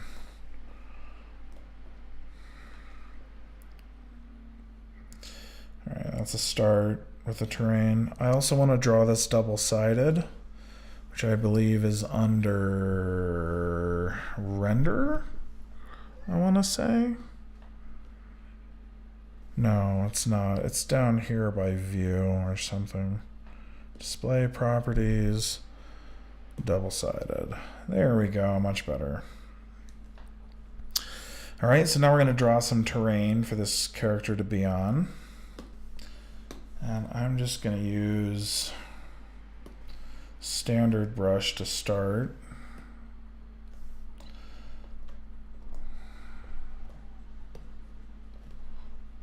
Right.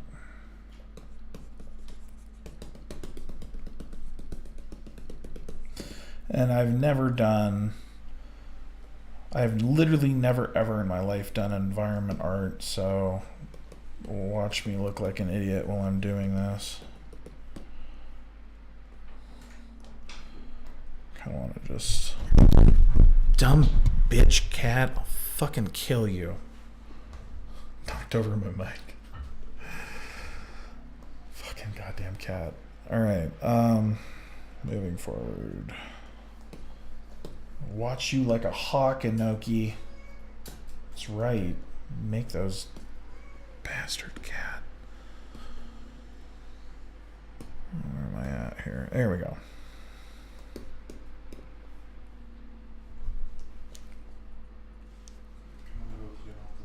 What? Okay. All right. Getting a hang on the environment art here. We'll make this look right. And what I'm doing here is I'm using the negative. Oh yeah, I've got my Z intensity like all the way up too.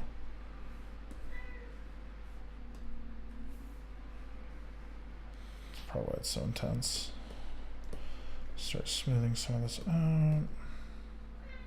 What I really want to do here is just create something for us to look at so that it's not totally... Pretend it's snow. It doesn't even have to be rocks. I just want to show something that makes sense for the character to be in some kind of environment in a way that's not attached to the mesh, so that when we come back to it, just remove it and replace it with something. Or I don't know, we may even use it in the actual render. And I kind of like how its foot's buried in the snow there. It's kind of cool. Ease the intensity up a little bit.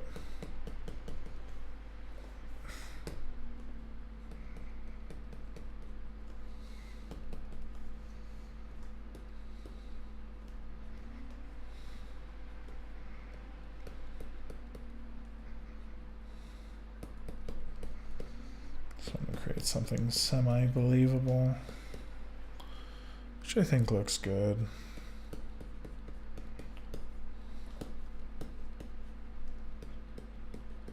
I'm obviously not any kind of environment artist here. Come on. Just want to do something interesting. Is a start. Got a little softening, and then All right, we're off to the races. Let's work on the character. The first thing I'm going to do is I'm going to change the material to one that I'm used to working with for character work. I usually use matte cap white, but I want this one to be different. Though I don't have any idea how to do that, so whatever. Just skip to white. I'll go in here, MRGB. I don't know why it does that.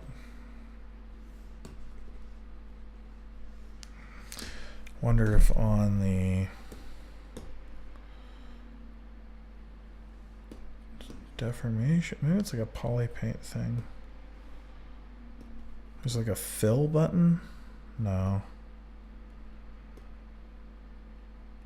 Whatever. You're gonna be white.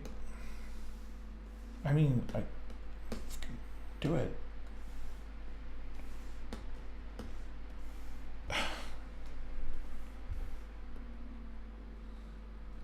Okay. All right, and then on the other one, what the hell did I just do? There we go. So for this, matte cap white.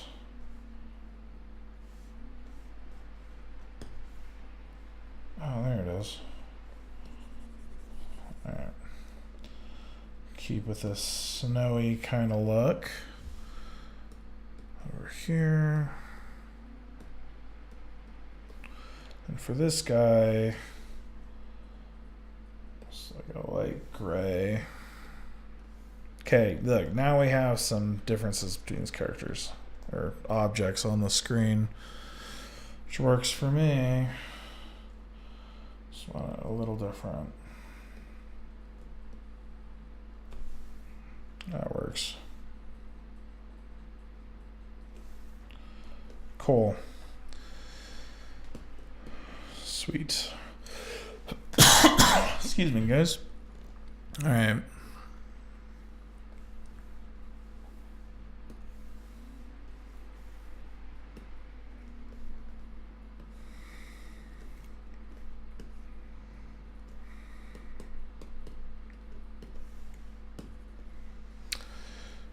Time to start building a character. Time is, how long have I even been streaming? 2 hours, 20 minutes, Jesus. All right, here's the start of this.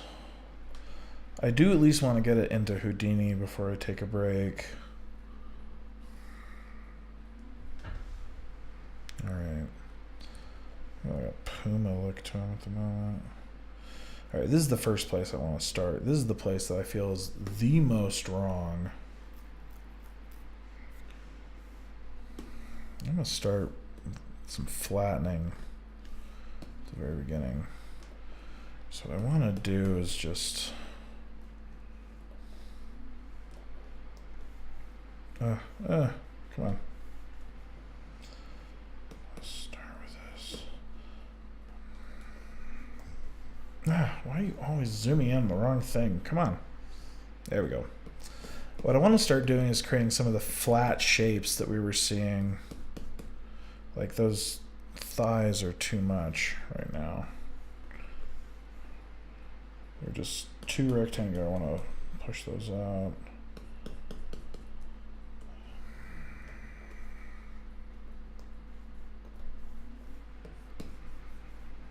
Let's flatten these bitches out. Yeah, that's already looking how I expect. Start working on the shape profile here.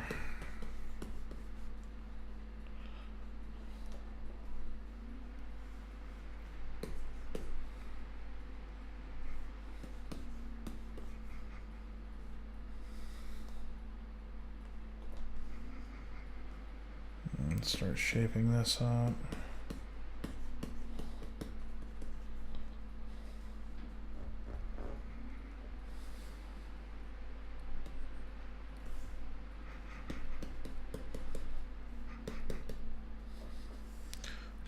intensity down just a little bit. Just doing it a little too fast.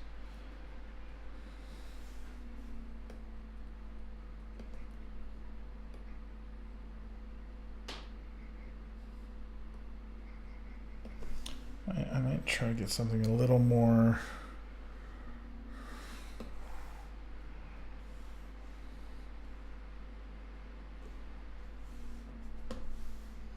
Find a material that's going to show me what I'm looking for. Oh, gee, damn it. I hate it when it does that.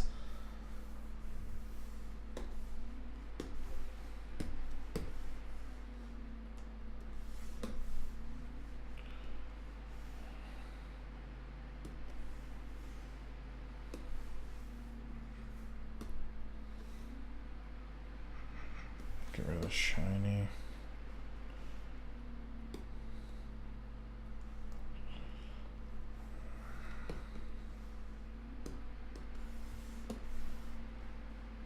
There's always one of these. It's been a while since I remember the one that I really like. Oh yeah, it was chalk. Chalk's the one I always tend to use. It shows the shadows how I want. Sorry for the pause and silence there. Alright.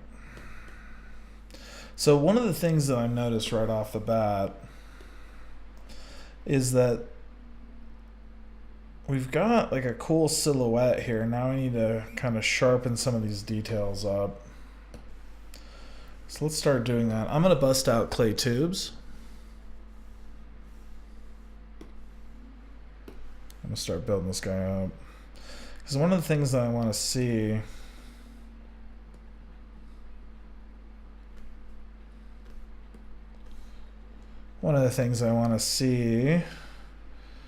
is the shapes that we were describing in our artboard earlier.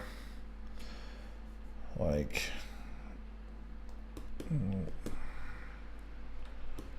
start seeing those come together here.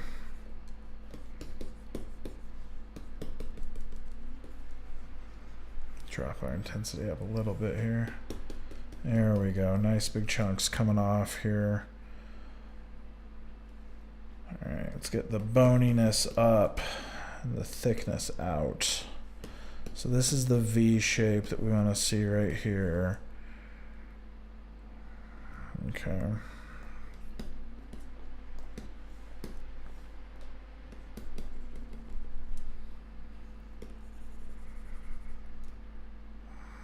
All right, let's start feeling this.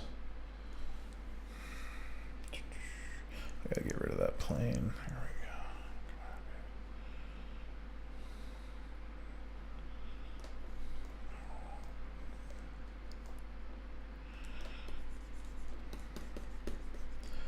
we go. I'm just feeling my way through this. I'm not used to drawing. I'm not used to drawing posed characters. Like, really, like, maquette posed characters. But more than that, come on, go over, go there.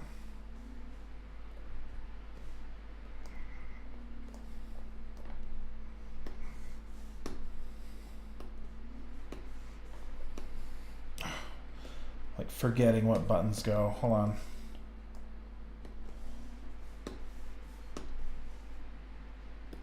All right.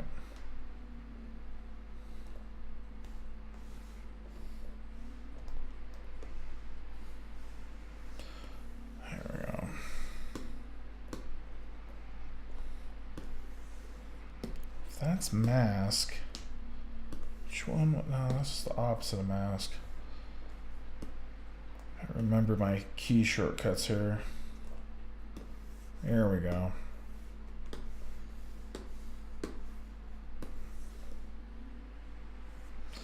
So I want to focus on the front first. Back's getting in the way.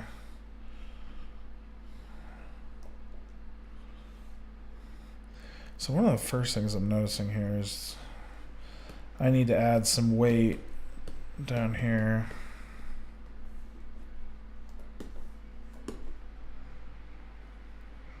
to that rib cage effect.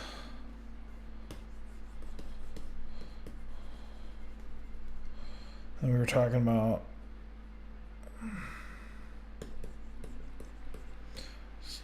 I'm so used to having symmetry on.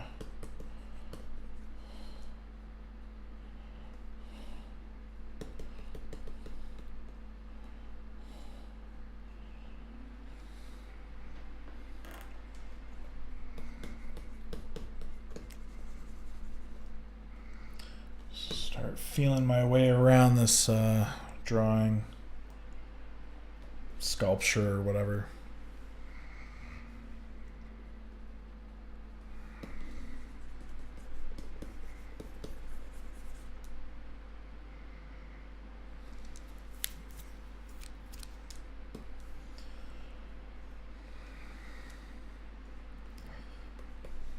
Oh.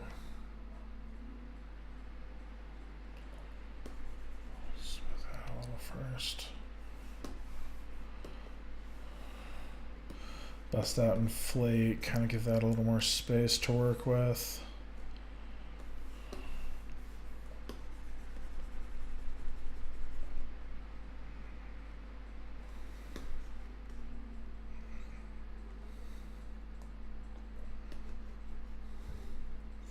Trying to draw that rear dog tendon-y thing that happens.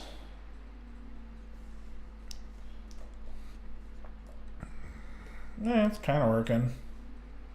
It's too long or too distant. It's gonna move brush.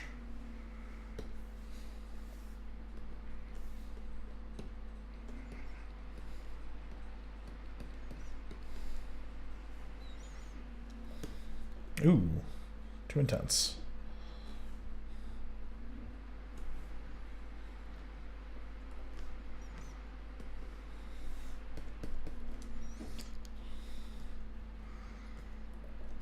The thing I'm not liking about this back leg is, there we go. Yeah. Time to play with the move brush a little bit.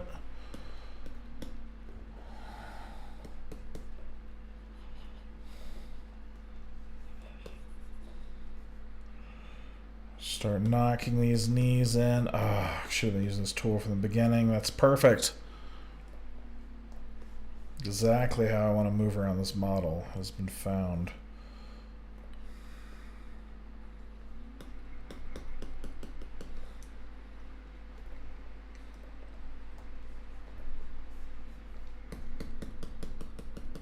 Because now I can make the shapes how I expect to see them. Which is exactly what I want to do.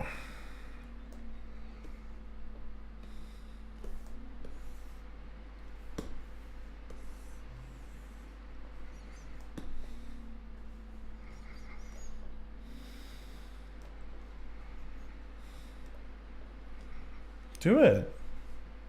There we go. Ah, I said do it. Jeebas.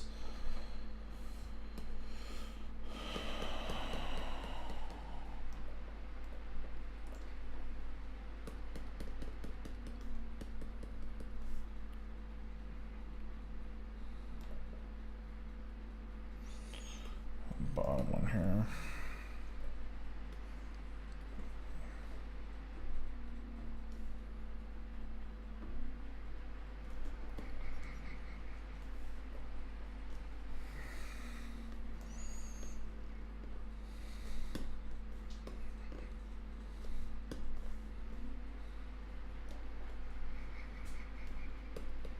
Just trying to get a little bit of shape into the rib cage, a little more elongated. There we go.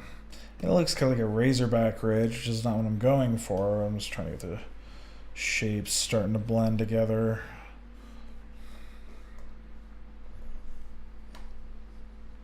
Oh my god, is my cat fucking clawing at my 4K TV? No, that's right, it's not my cat. Get out of here. You get out of my room. You do not live here. Go. Get out. Go. You are banished from the land. Banishment. Oh my god. Is there like a YouTube group for cats ruining streamers' lives? Get out of here. No, fucking for real. I will murder you. No. Get out of here. You're so dumb. I hate you. No, now you're like stuck in an area that I can't get you. This cat. Fine. You live there now. Ugh. Out of control.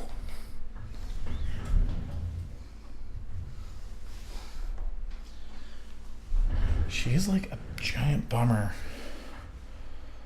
Alright. Well, I don't see claw marks in my TV, so that's all's forgiven. But she was up there like batting the VU meter and like, no, I'm not having that.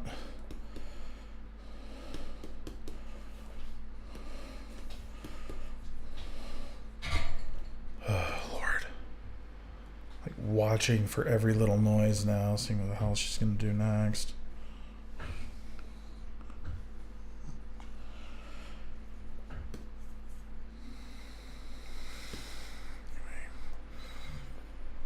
All right.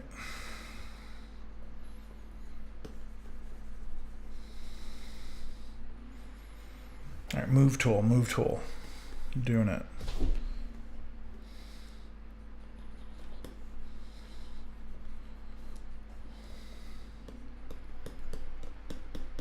Like haunches. This is what I was trying to communicate visually in the with the Z spheres at the very beginning. Was like that elk kind of haunch on the back leg. Which dogs kind of have it too, but like elk definitely have it. So I kind of want to incorporate some of those elements into the silhouette. That hungry scapula. Now it just looks like an Articuno. Or whatever they were, those Pokemon that... Fine, I barely played Pokemon, you know what I'm talking about. The ice dog from the Pokemons. Someone can name it, they get a cookie, because I have no friggin' idea.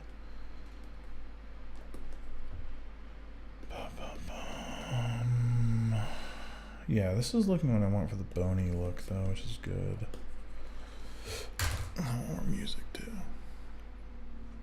MTV Raps.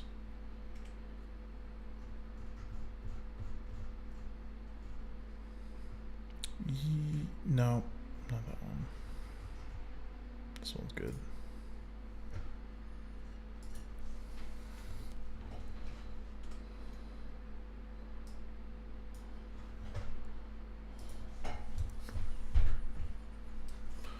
All right, let's do this.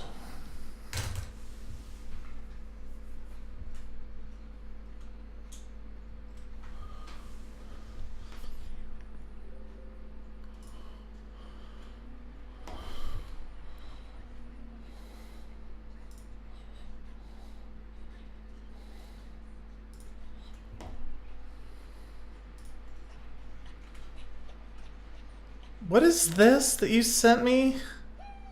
No. No. I'm not playing that later. Guess I'm playing it now. Bastard child. Alright. I'm doing this.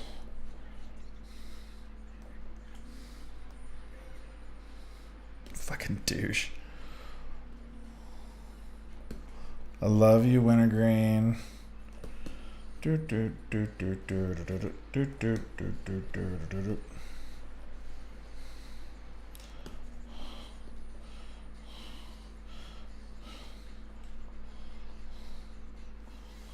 And bust out flatten again.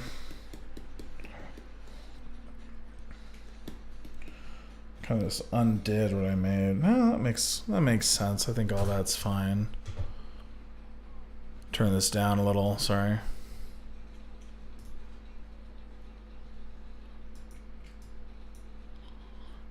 Speaking voice, yeah, just a little lower. Perfect, that's good. Let me see you twerk. All right. I might clay tubes up around that to kind of build out the muscle, because obviously if this is the scapula, like it's like there's muscle that goes around it. So I'm creating the bony protrusions, but I'm not, you know, not adding the bones that are there yet.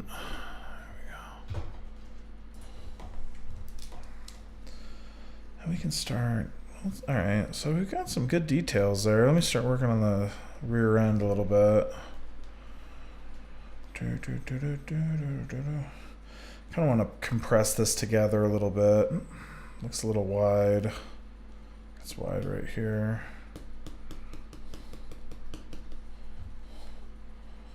All right. Did that with flatten. Probably flatten over here too. It's looking about right. We'll have to go do our muscle work and really think about it appropriately. But I want to start creating like the skeletal outline of the character.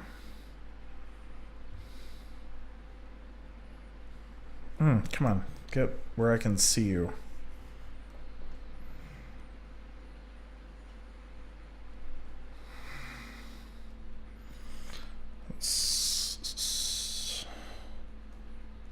All right, I'm going to jump over to the inflate brush now.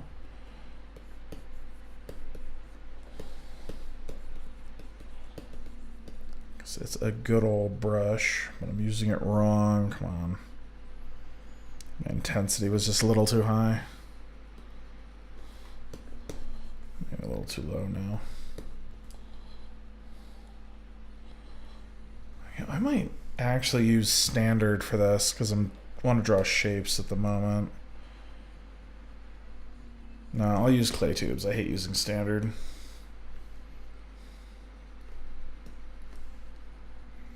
So I gotta fix this knee.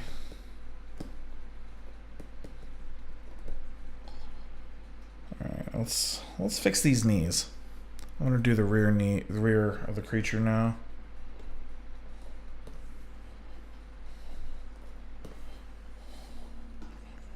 All right, this should be perfect. And remember, it is on terrain. That's why the legs are like that. Which I might actually show here, since I can actually see the bottom of this guy now.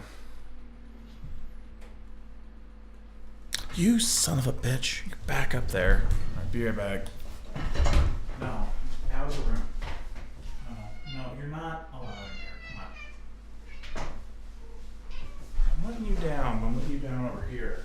Here you go. Get out of here.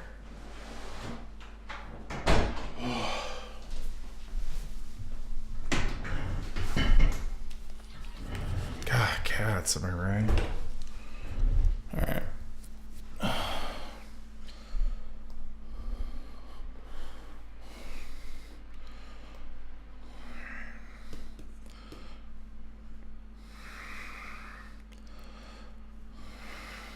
So if those are the hip bones, I can kind of do a reversal of the stuff that I've drawn in and try to figure out where the bones are. And I can even do that by literally drawing in. No, not all of you.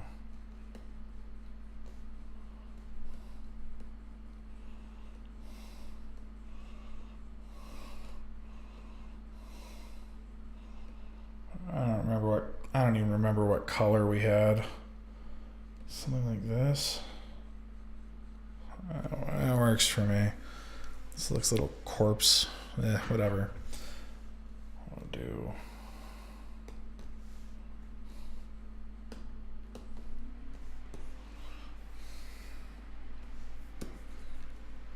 God, I hate it when it does that.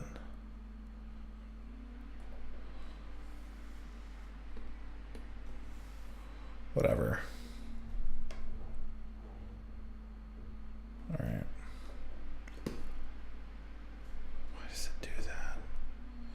Whatever. So I'm trying to draw the hips here, and this is for a quick annotation, so it doesn't really matter. Just go do what you're told to do. All right, Zbrush, I give up on that.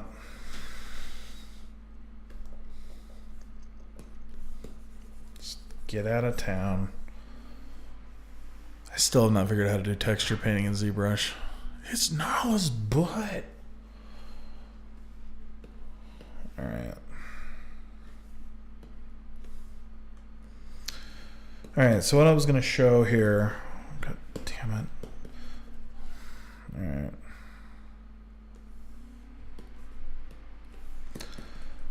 So I want to try to show is that we've got like the top of the hip bone here, and then right around here is where that bone will start protruding down into the kneecap here. Oh, come on. Back over here. All right, that'll work.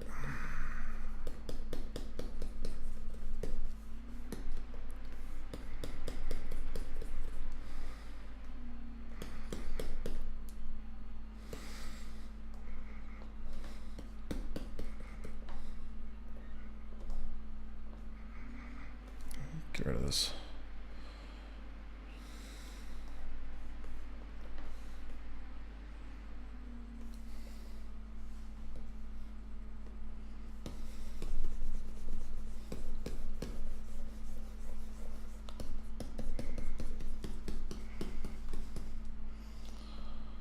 All right, that's looking a little better. But only from this side is it looking better. I think I'm still gonna need to play with this a little bit.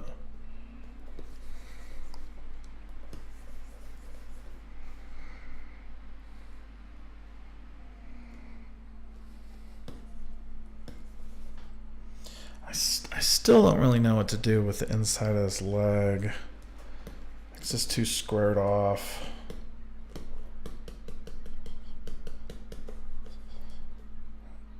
I think I'm going to just look at this side of the leg. All right, now I just got the one. The problem was I couldn't see through it, and I'm used to working in symmetry mode, so let's try this. Oh yeah, now I can see what's wrong. Right? Yeah.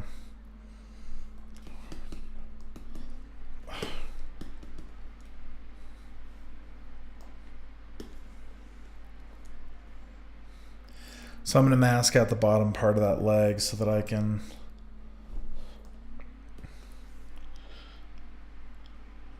just work on the top.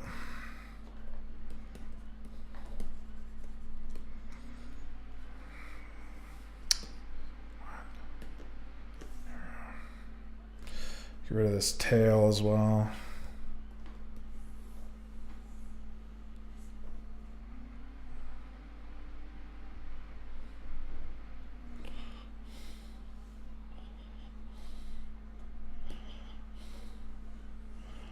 There we go.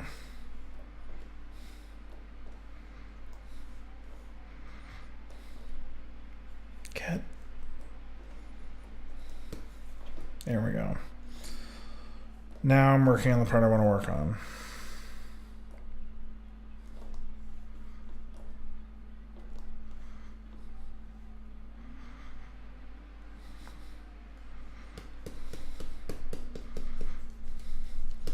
I mean, a bicep's a bicep, even if it's our bicep, whatever, leg part, haunch, whatever the frig they're called.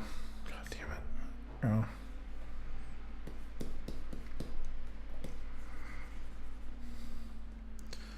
I just want this shape to be approximately right for the creature. I'm going to try to remember that we've got this haunch up here. We're going to kind of add some stuff down there.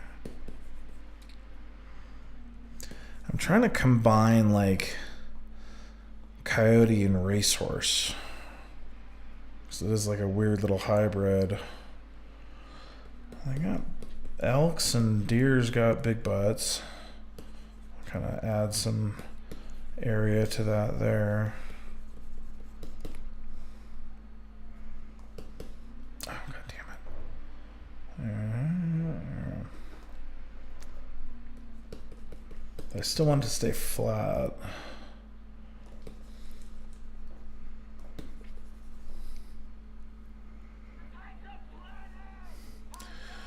Commander Root, thanks for the follow. Muy obrigado. But, yeah, I think I like what I see here. So I'm going to pop out the sculpt and see how it looks on the rest of the character. And that's doing what I want. So I'm going to complete the same process on the other leg. I'm going to start by masking out or hiding everything I don't want there. Oh, not like that though. But not in the way that you want. Alright, that looks good to me.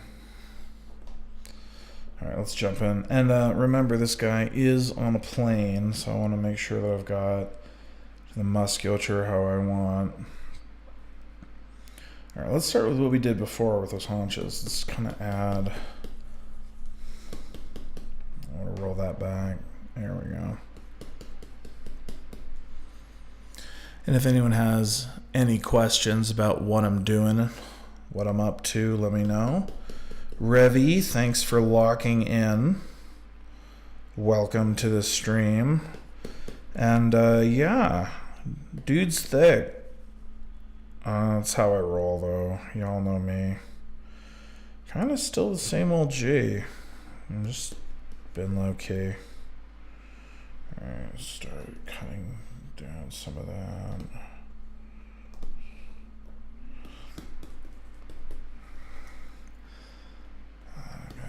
Kind of round this out a little bit. Revi, thanks for the rehost. Much appreciated. Super dank. I'll get this in here. What's her name? Pepper Ran. Is she cool? Is she breaking every rule? Anyway. I'll roll those back. Those look like shit. Alright. I want to see what it looks like the rest. No, I already know that's not thick enough. Alright, there's that. And then I'm going to come back and do the dog bone stuff in a minute. So there's that leg, which I thought was okay. Re-adding it. Yeah, it looks about right. Though the center of the character is now off. The tail's kind of coming out of nowhere. So there's a couple of ways to fix that. And the way I just did it was not the one you should use. Alright, let's grab the tail. And we're going to move it. Actually, we're going to mask it. There we go.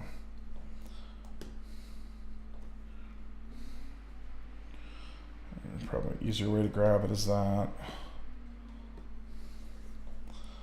Then I will paint the rest of the mask. That's probably fine. And then I'm going to move it.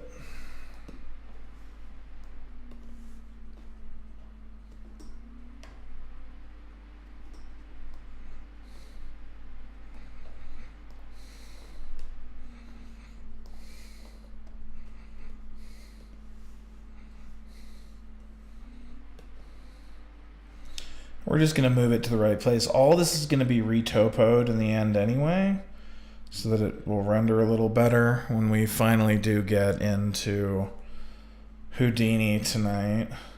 Just putting this tail back where it belongs. I think that's fine for now. I can just smooth out the garbage.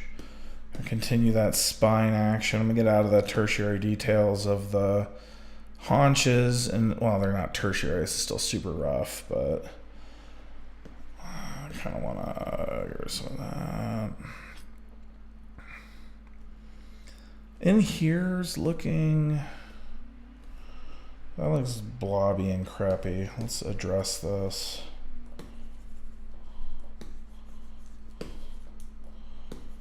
All right.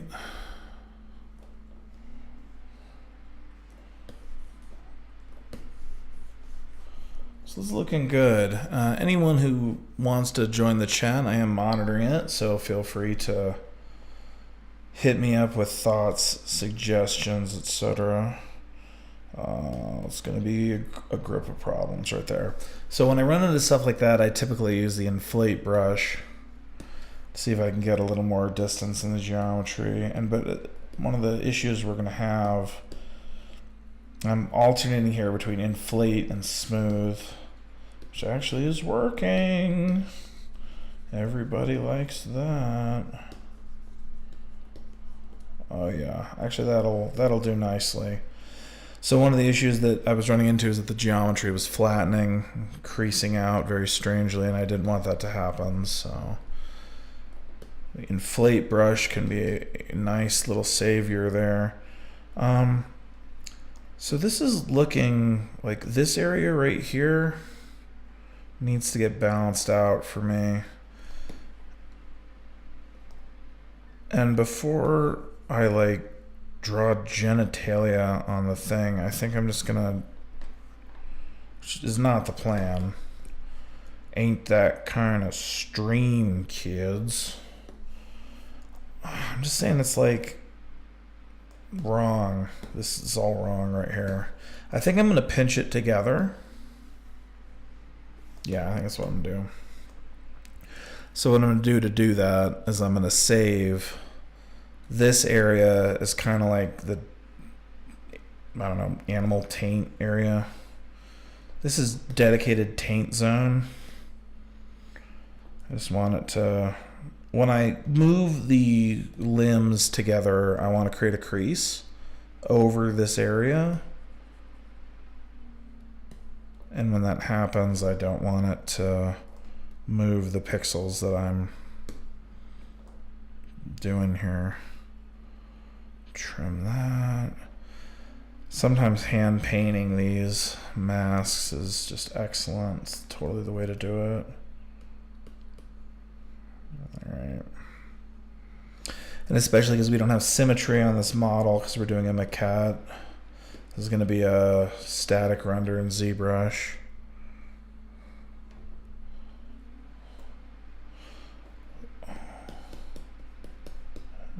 That'll do fine. That'll be perfect.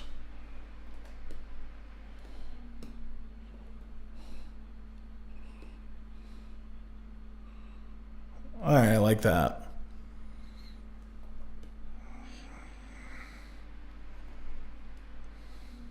Okay. So now I'm going to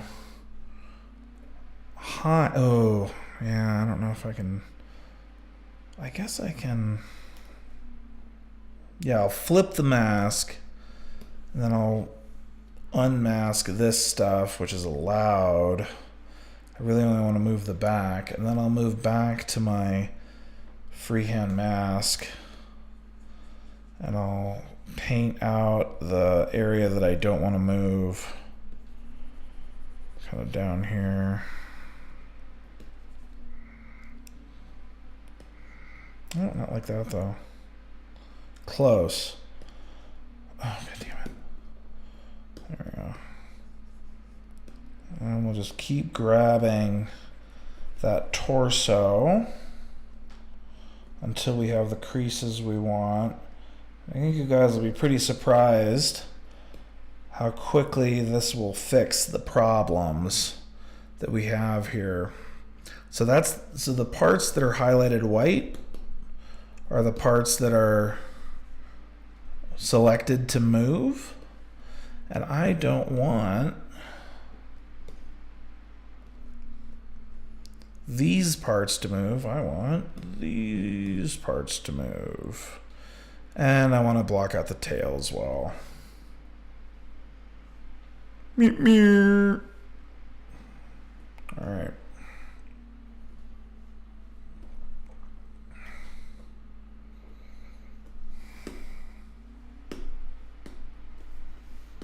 Switch over to a lasso again. Grab all that. Go back to freehand, connect the tail how I'd expect it to connect. All right, I think I'm ready to move the legs how I want. And this is going to be with the move tool. So the first thing I'm going to do is I'm going to use the Alt key. I'm going to rotate it into the axis like the character's rotated on. Butthole for guidance. This is a butthole guidance system. All right, and then from here, I can just do this. Oh, it doesn't have symmetry. I'm an idiot. So I can scale it. There we go. Yeah. That's how we do. And my thickness problems are solved. Because it was really just about proportion there. It was just looking wrong. All right, let's see if I did anything for real. Roll it back. Oh, yeah. Oh, God, yeah. Smart. SMRT. All right, so while I'm in here, and I have a working mask, it's pretty good. I'm going to continue to work with these areas.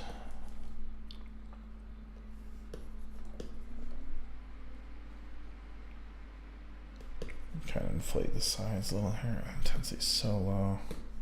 There we go.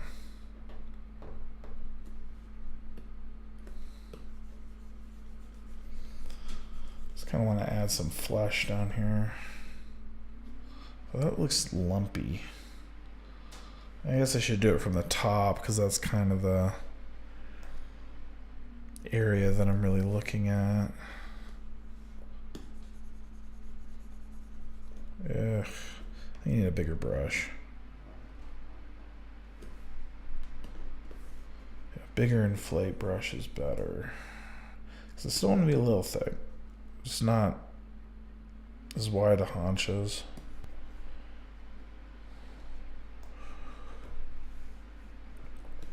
Alright, all this looks good. Oh, I forgot symmetry's not on. Keep forgetting. So I'm going to add some thickness over here. Not like that though, not a human booty.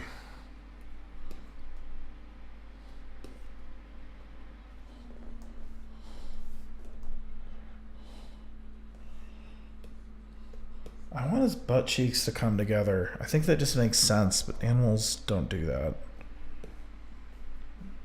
Gotta remember what I'm doing. All right. Let's play the same trick on the front.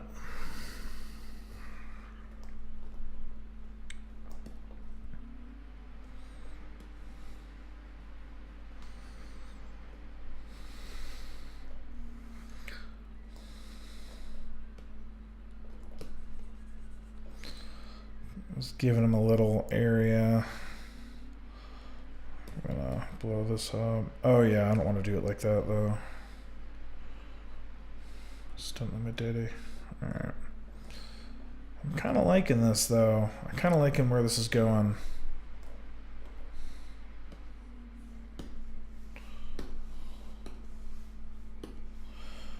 Up to lasso.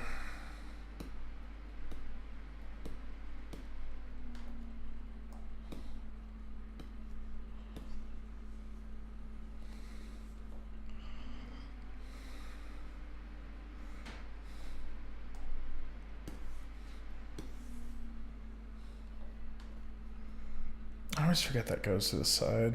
Let's try this. Looks good. Bust over to freehand.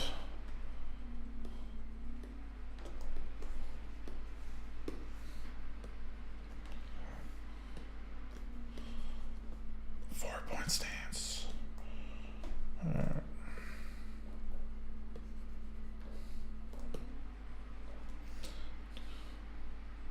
Because, yeah, I need to pull the same trick with the front a little bit. Maybe in the opposite direction, even. Skunk Chan approved.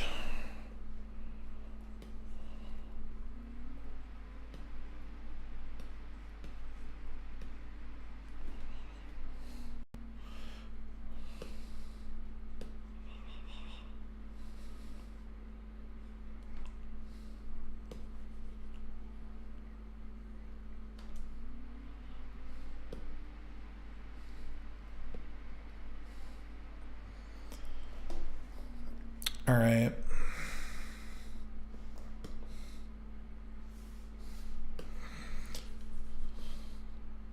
See, that was the opposite of what I wanted to do. I think I needed clay tubes up here. So I gotta fix the geometry, the shape first. I think part of that is getting in here. Because I've got to show the shape of the long canine paw here. There we go. That's not looking too bad. Wait, isn't that supposed to be in the back? It is. It's the opposite of that. There we go. I don't know. Wrong. Back it up.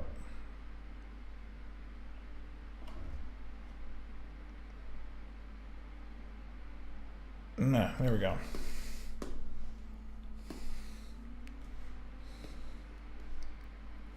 No.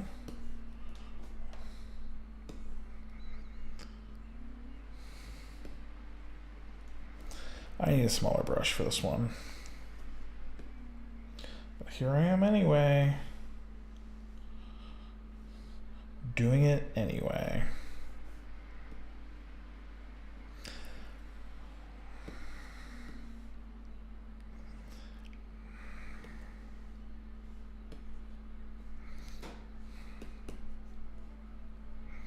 I'm also going to make that paw bigger.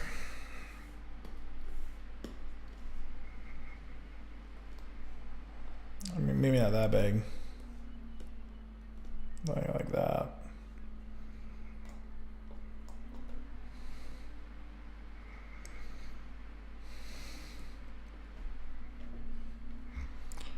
Well, this is looking reasonable so far.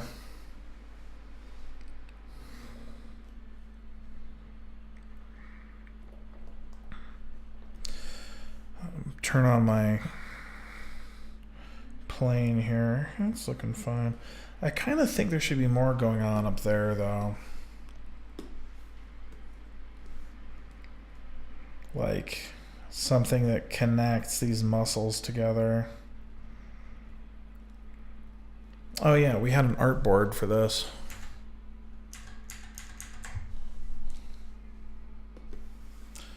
There's these dogs fighting. Kind of some canine anatomy in motion. Just taking a look at that.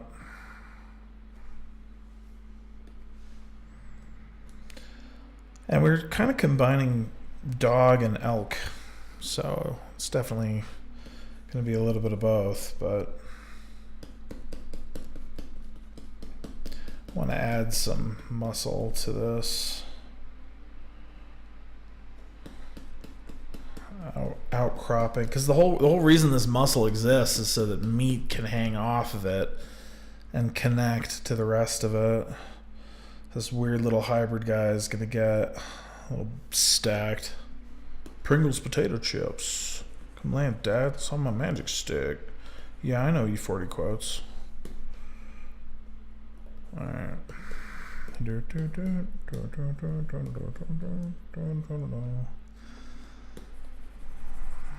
Kind of liking that.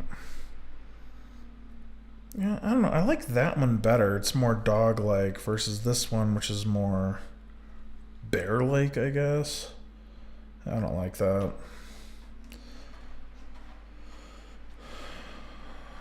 But the more I take away, I think we were good around here.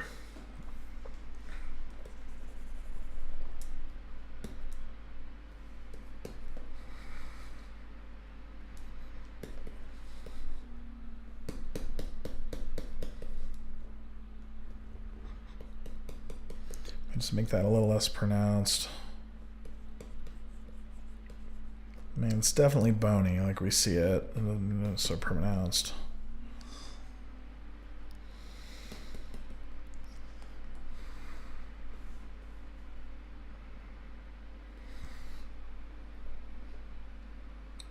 All right.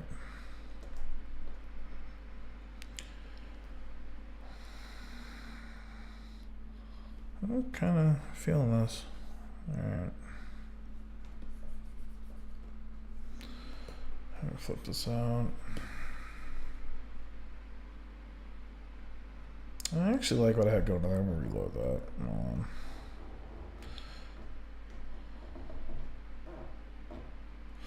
Yeah, that hint of a chest area seems correct to me. I think I need to keep that there. So I'm gonna tube it.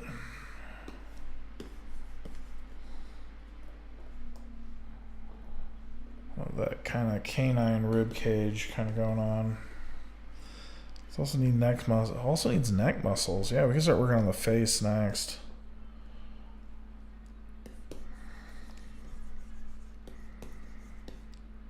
Start getting into these neck muscles that are non-existent here. Working on jaw, nose area. Other jaw area, jaw shapes. Show you this jaw shape. Now let's start sculpting this face. Ah, come on.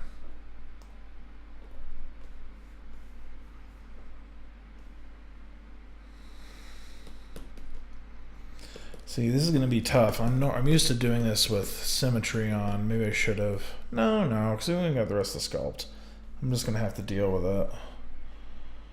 Learn a little.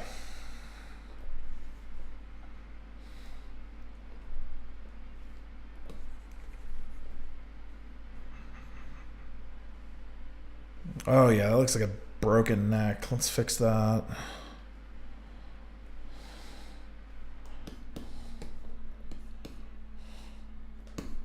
Get the fuck.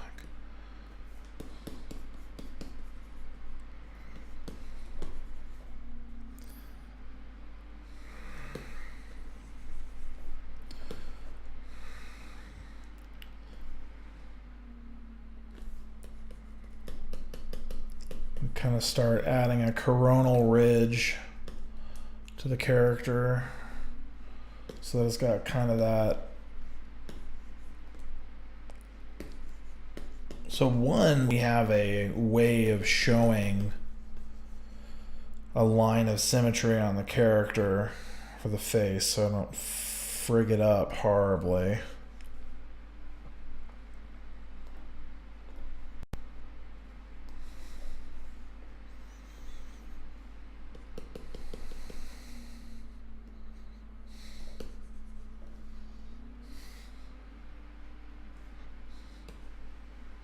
Yeah, I'm digging this. Okay.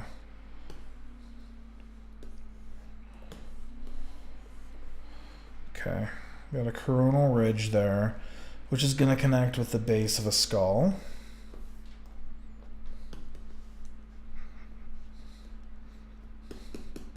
Needs to be less here. I mean, there's going to be muscles, but I want to start with the skull.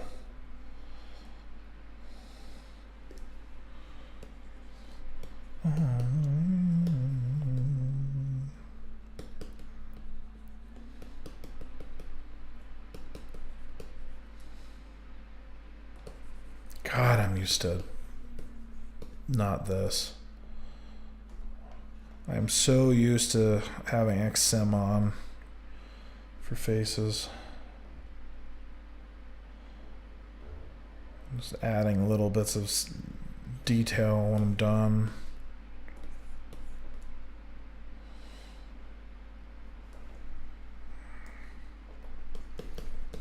Cut some of that out. This thing is starting to get a little life. Definitely feeling that. The more I think about the anatomy, the more it's making sense. It's cool. Alright, let's start. I want to get under the jaw here. And it can be extremely accentuated at the moment. So I can always fill it in really easily. I just want to start modeling the skull, basically. And if I can do that, then I can more easily draw in the rest of it. Like where the, like there's the gullet and all that. So I can, oh, I might even cheat and like add a jaw in there. If I can draw the bridge of the mouth in now. I've never thought to try it that way. So what I'm going to do is I'm not going to draw the lower jaw of the character because I want the jaw to be posable. Because I don't know. That Borf does need therapy. Thanks for sticking through the stream, Wintergreen. I appreciate it.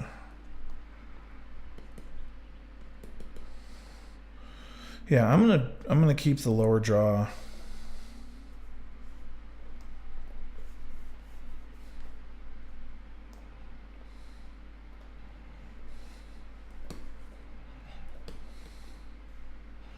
Yeah, I'm gonna keep the lower jaw separated for the purposes of actually modeling what I want to model up top, and I'll just pop lower jaw on later.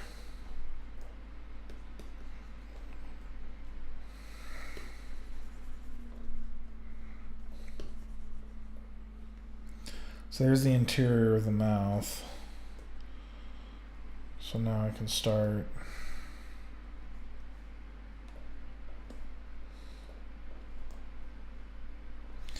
It's almost like it needs to be in constant motion for me to see the effect I want to generate here.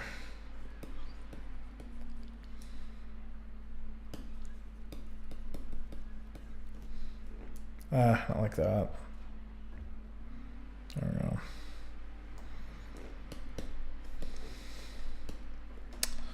Though I can't lose my... There we go.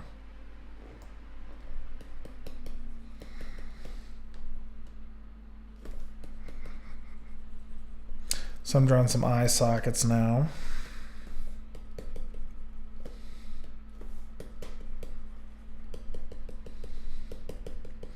And I'm really just hollowing out the skull. I'm gonna draw over it. Again, major reasons for having symmetry being shown at the moment. Gotta like constantly move this guy around. I'm not opening it. You gotta tell me if it's work safe first. Actually, I have a phone. Hold on. Ah, that's hot. That's what the image says that I was sent. This is Meme Town.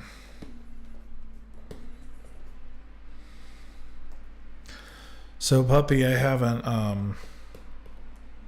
Wintergreen, I haven't checked out my audio source in a while. Can you let me know if the stream's sounding okay? Can people hear my voice all right? Or is the music too loud? Curious if it's balanced okay. Normally I don't go this long without checking, but I'm in the zone.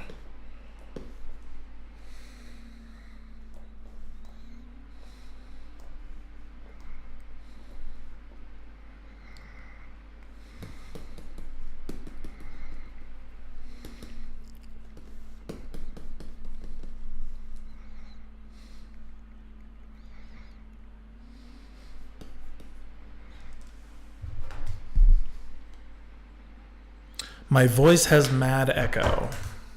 God damn it. When I speak directly into the mic, do you still hear mad echo? Or is it like there's two sounds playing? Let me know.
Yeah, the reason the voice sounds distant is I keep moving away from my contact mic or my phantom powered mic. I just gotta stay close to it and won't sound as shitty. Sorry about that.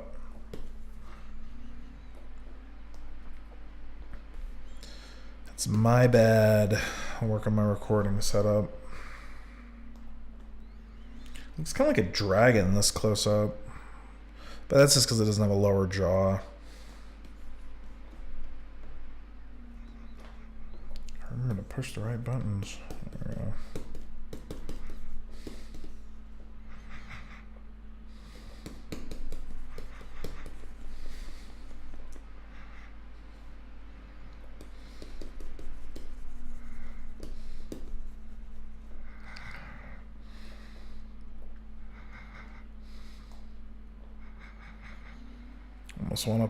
I almost want to pop that lower jaw on now that I have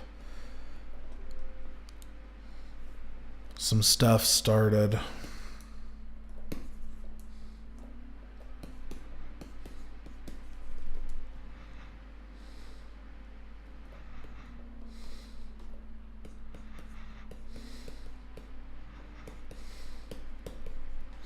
I'm also going to need to up the resolution on the face at some point because this is getting kind of blocky.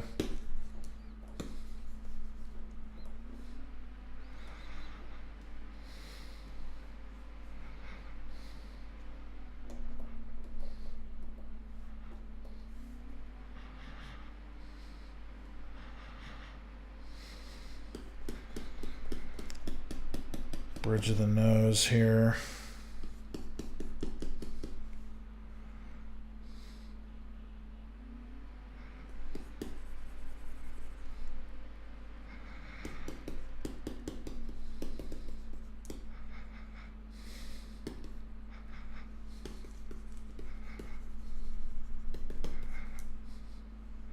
God, this is hard without symmetry.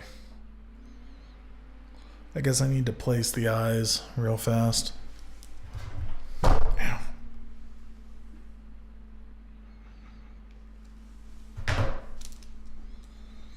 Now, the mic I have is maybe not the appropriate mic for this. I think I just need something that I don't need to speak directly into for people to hear it.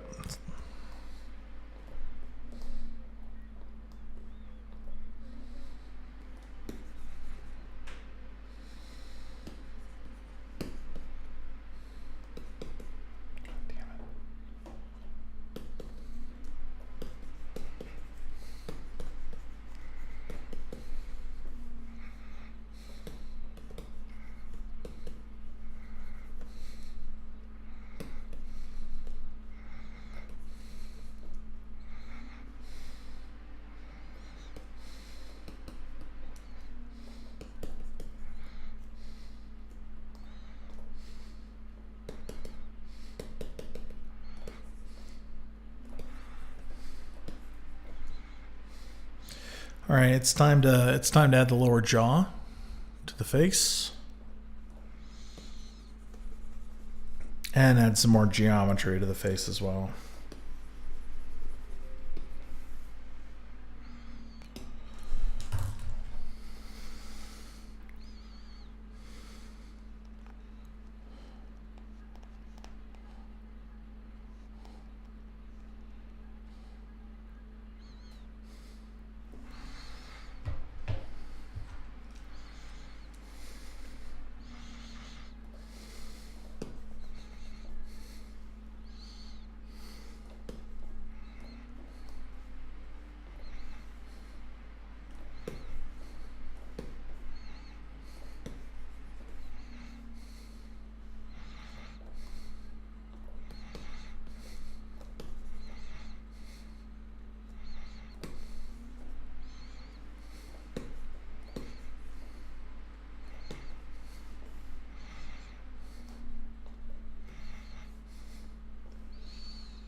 Thank you, puppy, for helping me figure this out. I don't know why my mic's not doing what I'm expecting it to be doing, but we'll figure it out.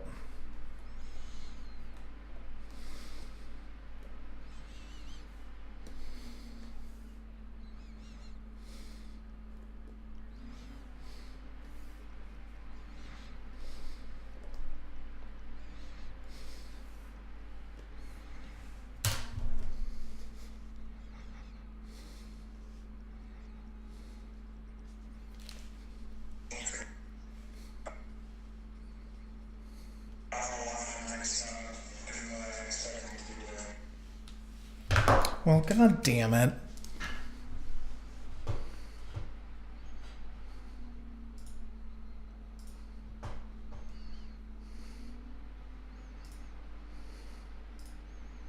Alright, I can't hear myself talk anymore, which is severely annoying to me as a streamer, but let me know if the echo went away. Because I don't know if I'm close to the mic or not. I had to turn off the monitoring. I'm assuming that it's coming through the same channel. I have no idea how loud my voice is either, so just let me know if this is working or not.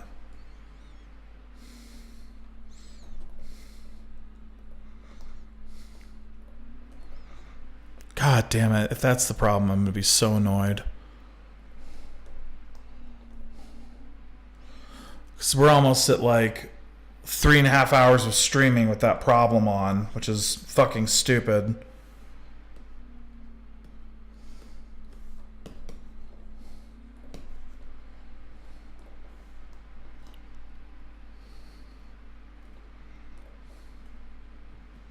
Salivate.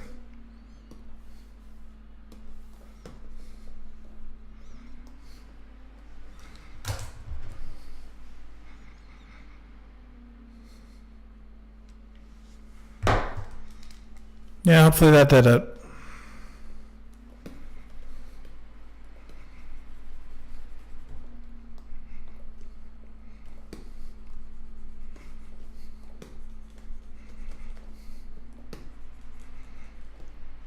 Fortunately, the YouTube stream shouldn't be affected by the delay issues because it isn't getting a copy of the music stream. So,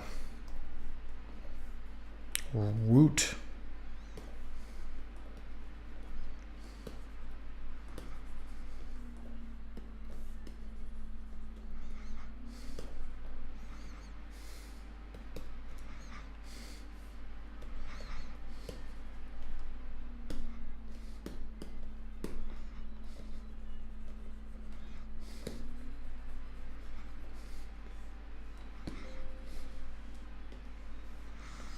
Good, I'm glad it sounds a little better.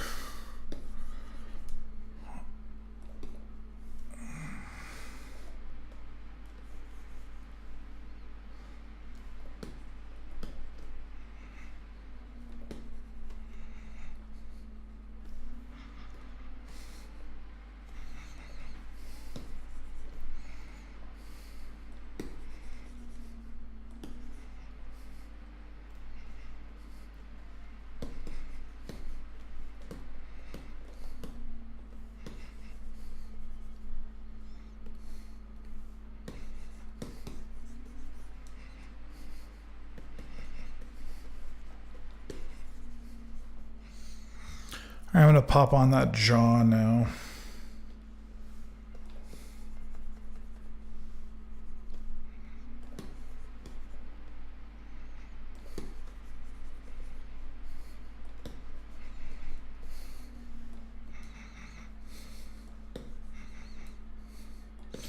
It actually kept people on the stream if they didn't hear that echo. It's incredibly annoying.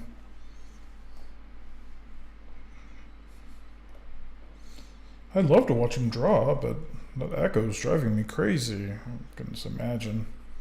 Sorry about that, guys. That really sucks. Alright.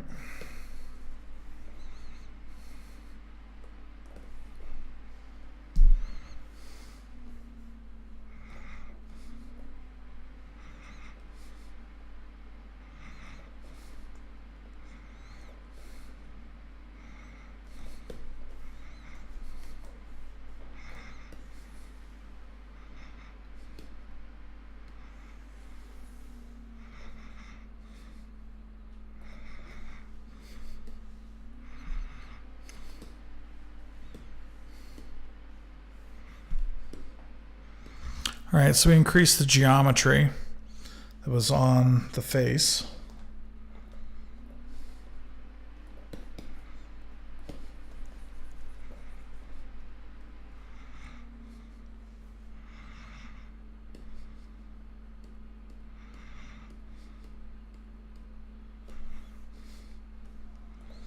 You can see the increased geometry here.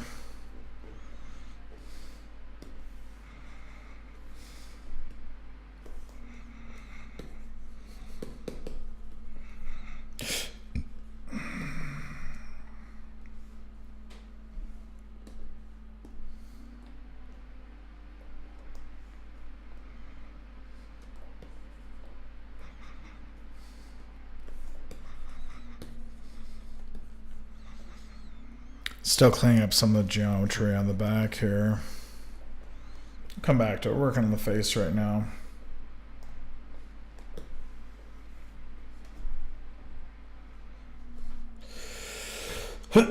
Excuse me. All right.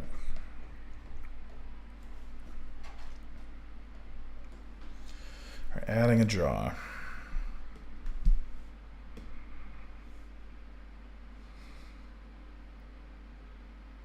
I don't know what the most simple thing I can add is to make the jaw.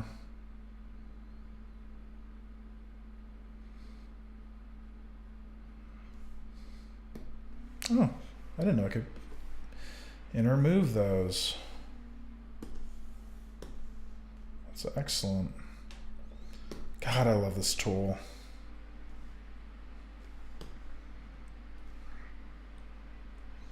I don't want no donkey meat.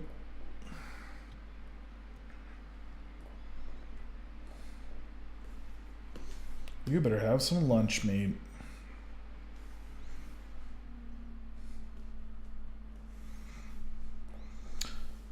Yep.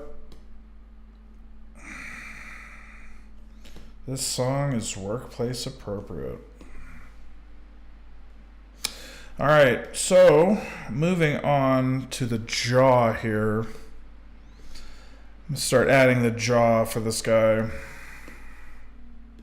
And we do not have symmetry on at the moment, so not at the moment, I mean at all, because this is a posed model, and I wanted to add details with that. Let's see here. All right, move this guy.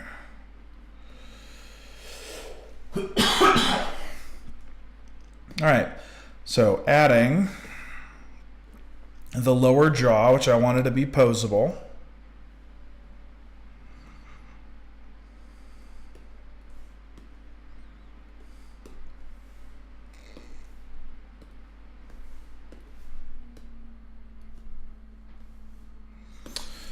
All right. Drop that one there.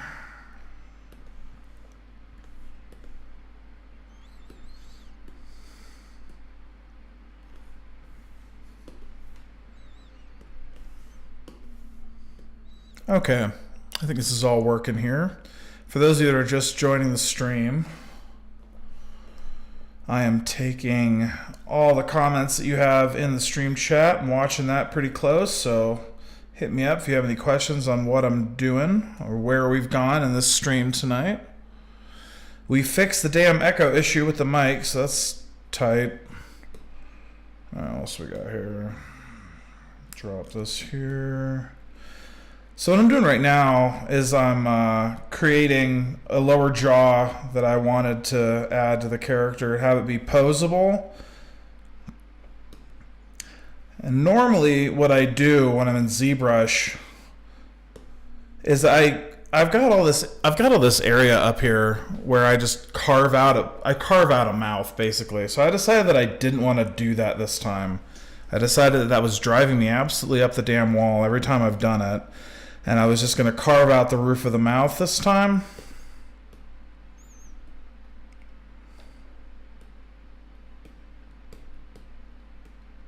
All right.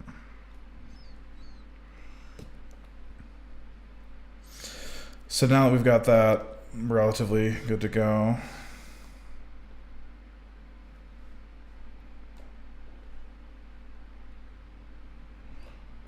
here? God damn it. I don't know.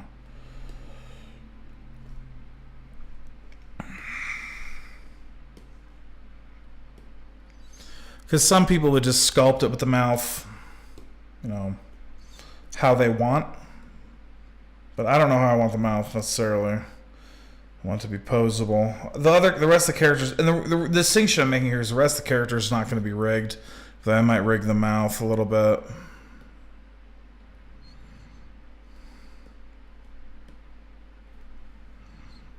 All right.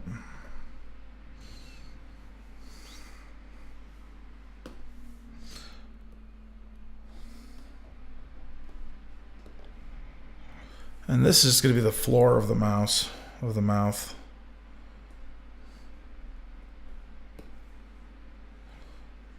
And if we do a teeth, tongue, and those things, I'll add it later to this bottom mesh.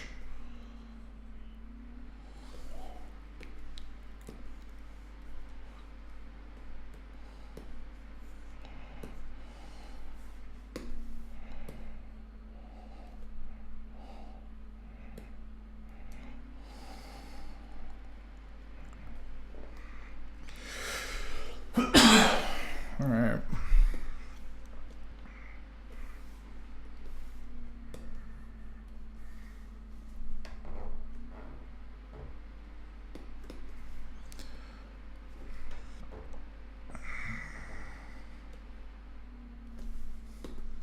What I'm trying to do now is just cover up some of these gaps so that when the Z remesher draws these in, it'll have a little more geometry to work with. It won't try to draw a hole or a gap or whatever.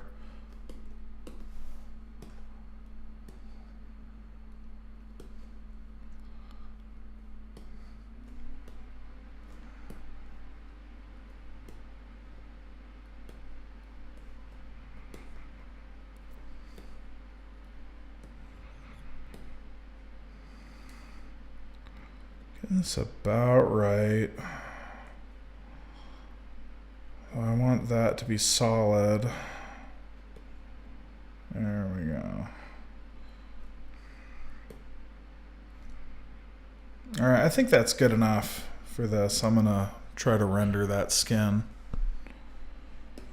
So we'll drop down here and we'll go into adaptive skin and make adaptive skin. And now we should have a new subtool which we can append. Let's see how it looks. Hide the Z-sphere. Oh shit. Not bad. Got some gaps though, so I'm gonna turn the resolution down on that. So I don't want that one.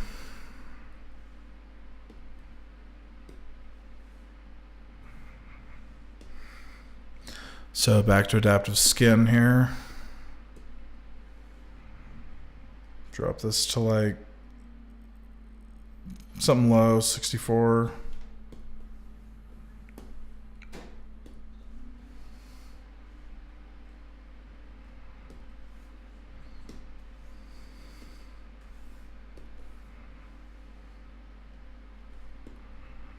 Yeah, that's close enough.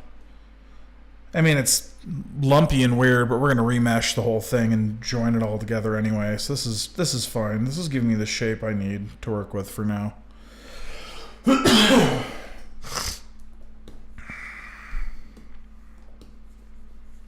And it's going to smooth out just fine anyway. It'll be all fine.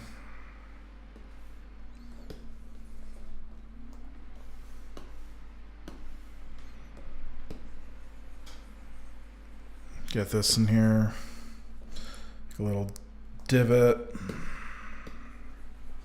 I'm just using the inflate brush.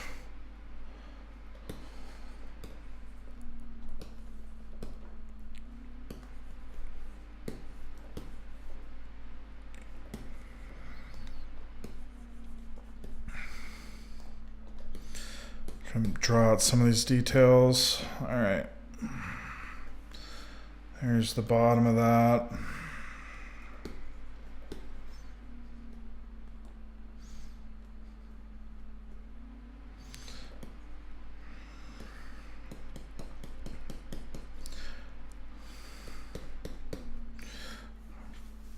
start pushing these together here.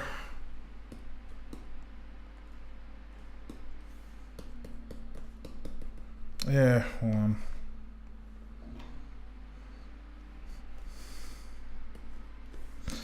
Thanks for all you to joining the stream, hanging out with us tonight. We're doing some character creation in Zbrush. I might just join these now.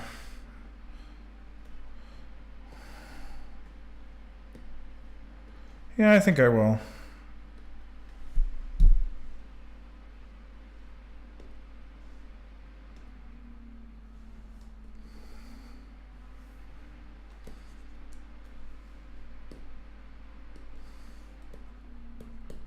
There we go.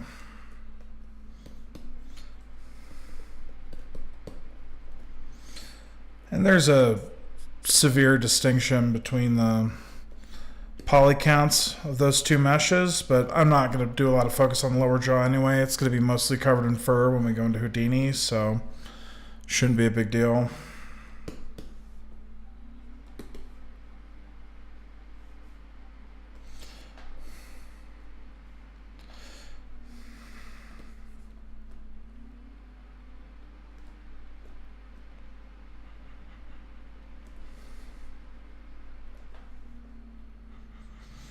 I want to start working on the bust here.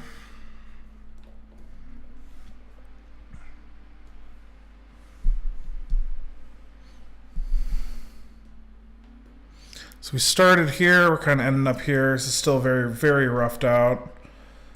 Like I said, I don't do feral anatomy very often at all. Especially not with Especially not with symmetry turned off. It becomes brutal. Alright, I'm going to grab just the head of this character.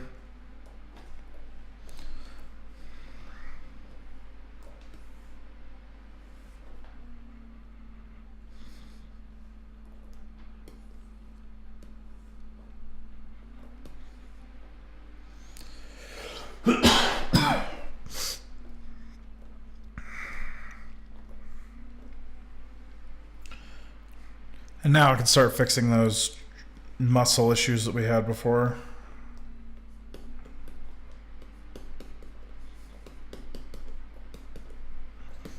Now we actually have the geometry to talk about it.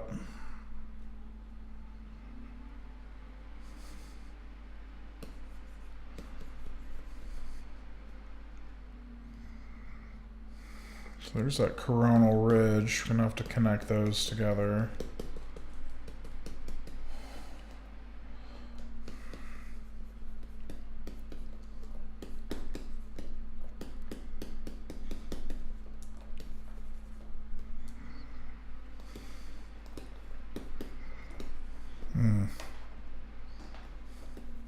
Ah.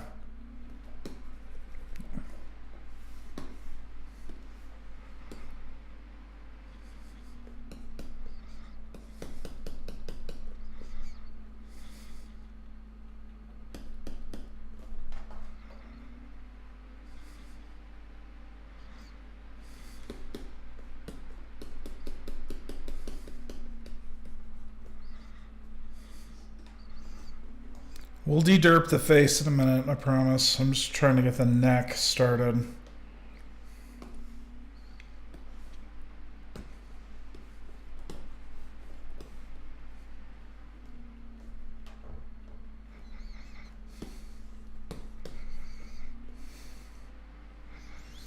And again, this is really hard for me without symmetry turned on. I'm just gonna have to get real sketchy with it to start, get the shapes correct.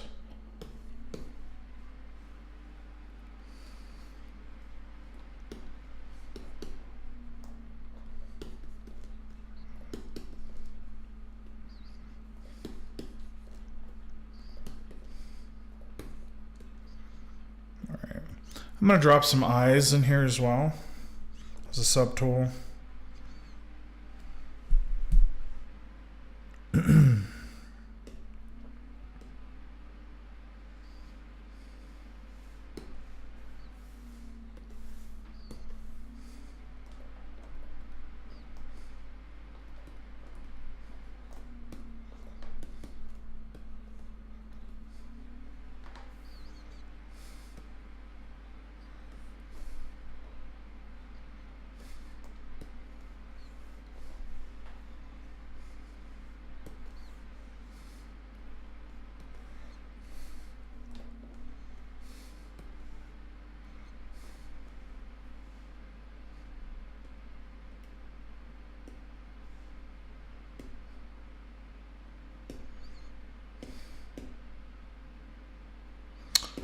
Get out of exposed mode. God damn it. Go. Oh my god, I hate you. Stop. Lord.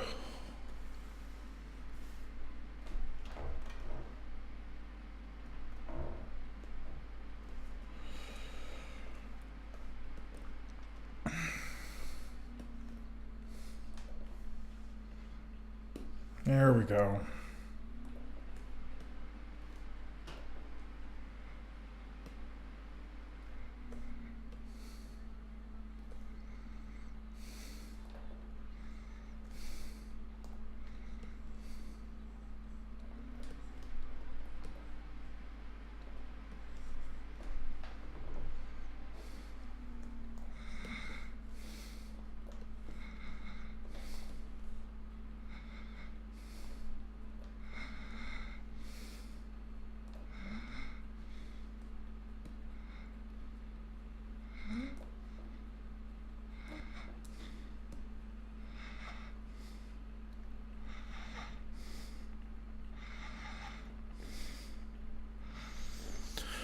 I'm gonna have to start painting around these eyes correctly.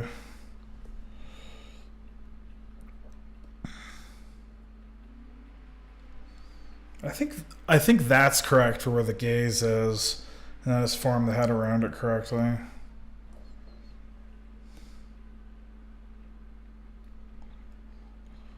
So I'm gonna use the antlers as a guiding point.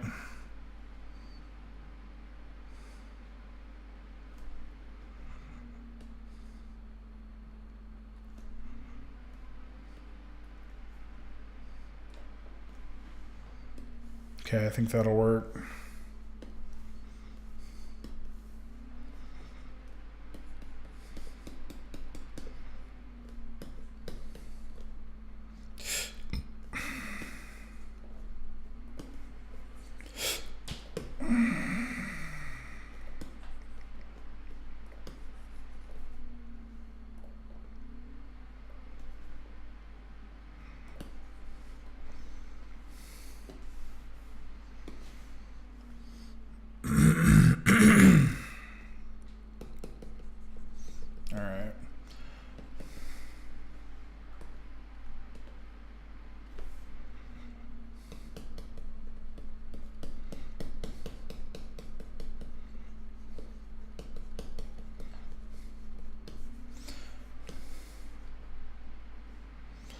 I kind of like the idea of giving the Pharaoh character some more human face in that Hayao Miyazaki kind of way.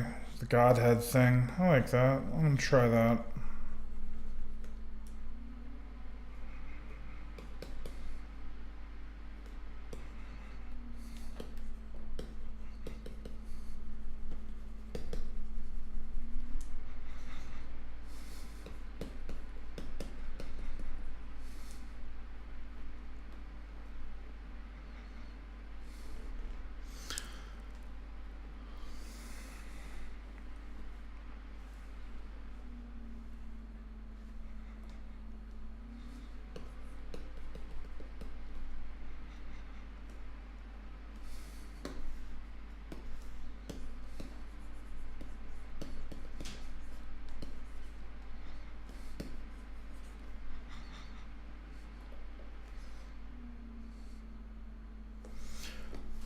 Because I don't have symmetry on, it's difficult to me to figure out what's missing where.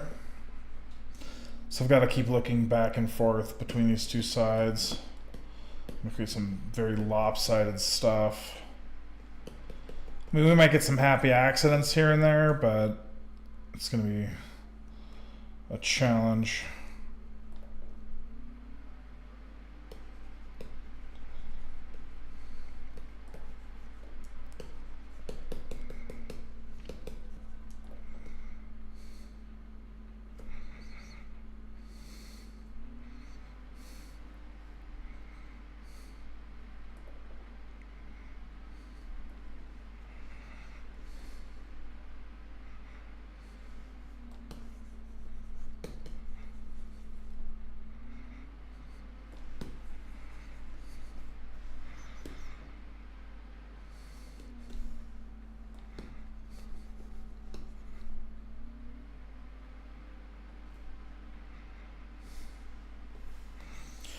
So I've noticed that the nose is out of alignment with the gaze.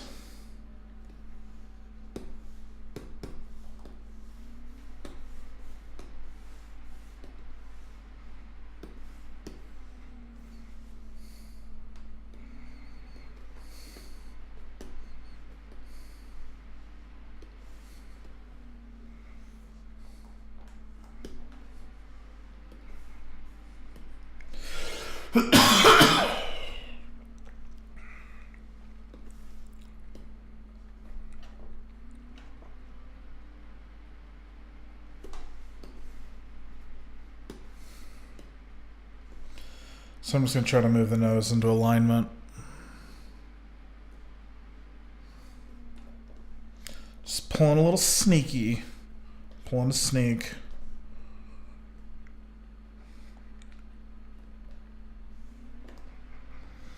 I realize now how much speed I gain from having symmetry enabled. Like, I think after 4 hours of work I would be much further along, but spending a lot of time on the pose, all that has made this very interesting.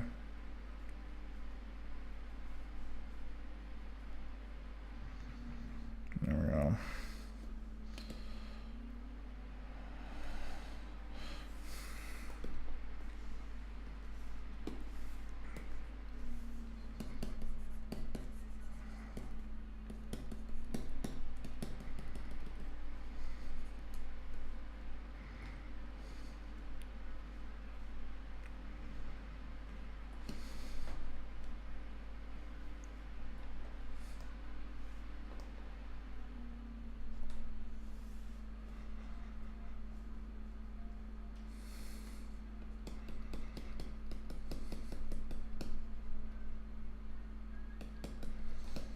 Sorry I'm so quiet. I'm just concentrating really hard on what's going on here.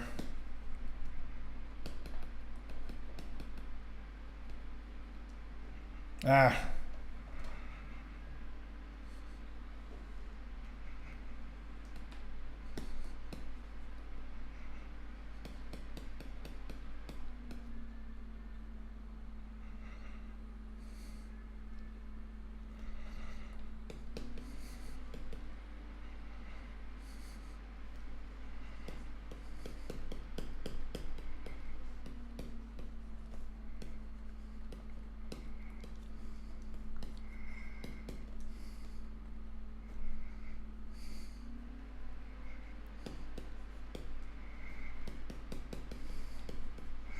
I'm really liking where this character is going right now.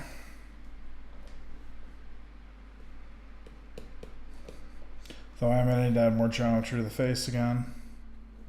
At least right there.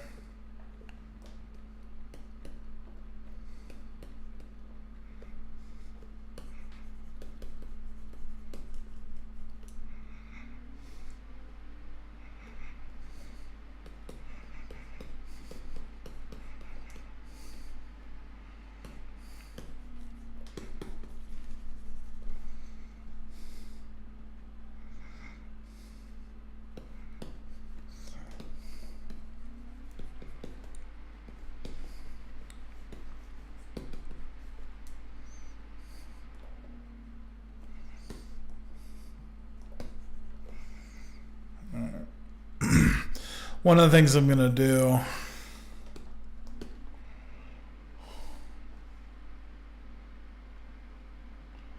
that mask effect we got. No, you can't rush perfection. This is certainly taking a minute though. Alright, I'm liking this.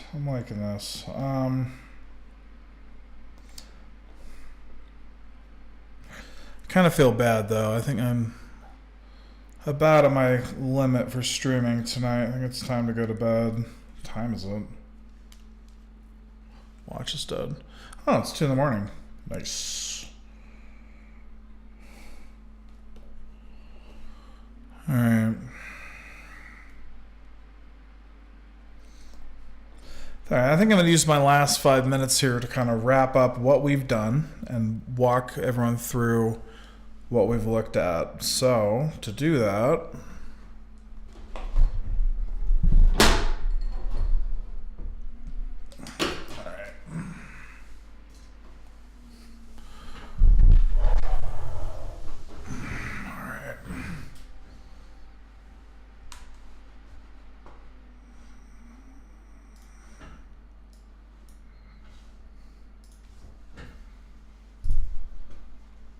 Okay. Take a look.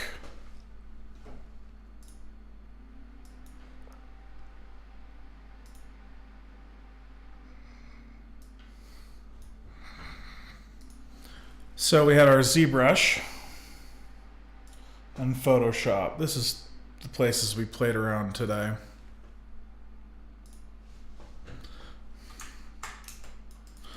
So we had our inspiration board here, which is where we started for the character. Drawing inspiration from the coyote, from the concept of moss, from like an elk, fighting dog, coyote. That's what we were working on. We eventually turned that into a sketch, which I will roll back through now. I really wanted to focus on the lines and the dominance that the character was asserting, but also like dominance is the wrong word. I wanted to show that there was a creature that needed to be looked at as big and fearsome, but also kind of approached in a certain way. So I don't know. I was looking at the lines. I was kind of drawing things in a certain way. So I got an idea for the pose. This is kind of what I came up with. And then we put that into ZBrush. And we started... Where were we?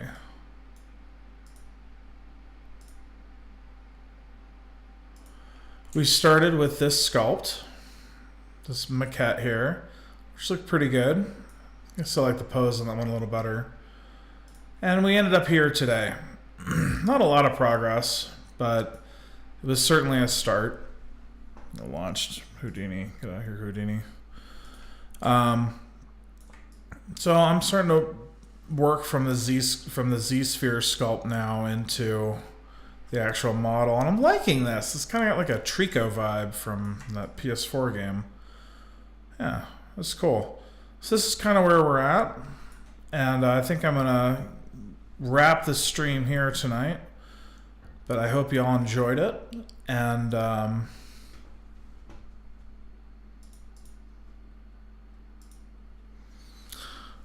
kind of just wrap here. So thanks again for coming in, checking it out. It was a pleasure to hang out with y'all for 4 hours tonight while we did all this, and we'll see you next time. I'm on Christmas vacation through the New Year, so you'll see more of me this week as I kind of start to work on this. So thanks again for tuning in, and we'll see you next time.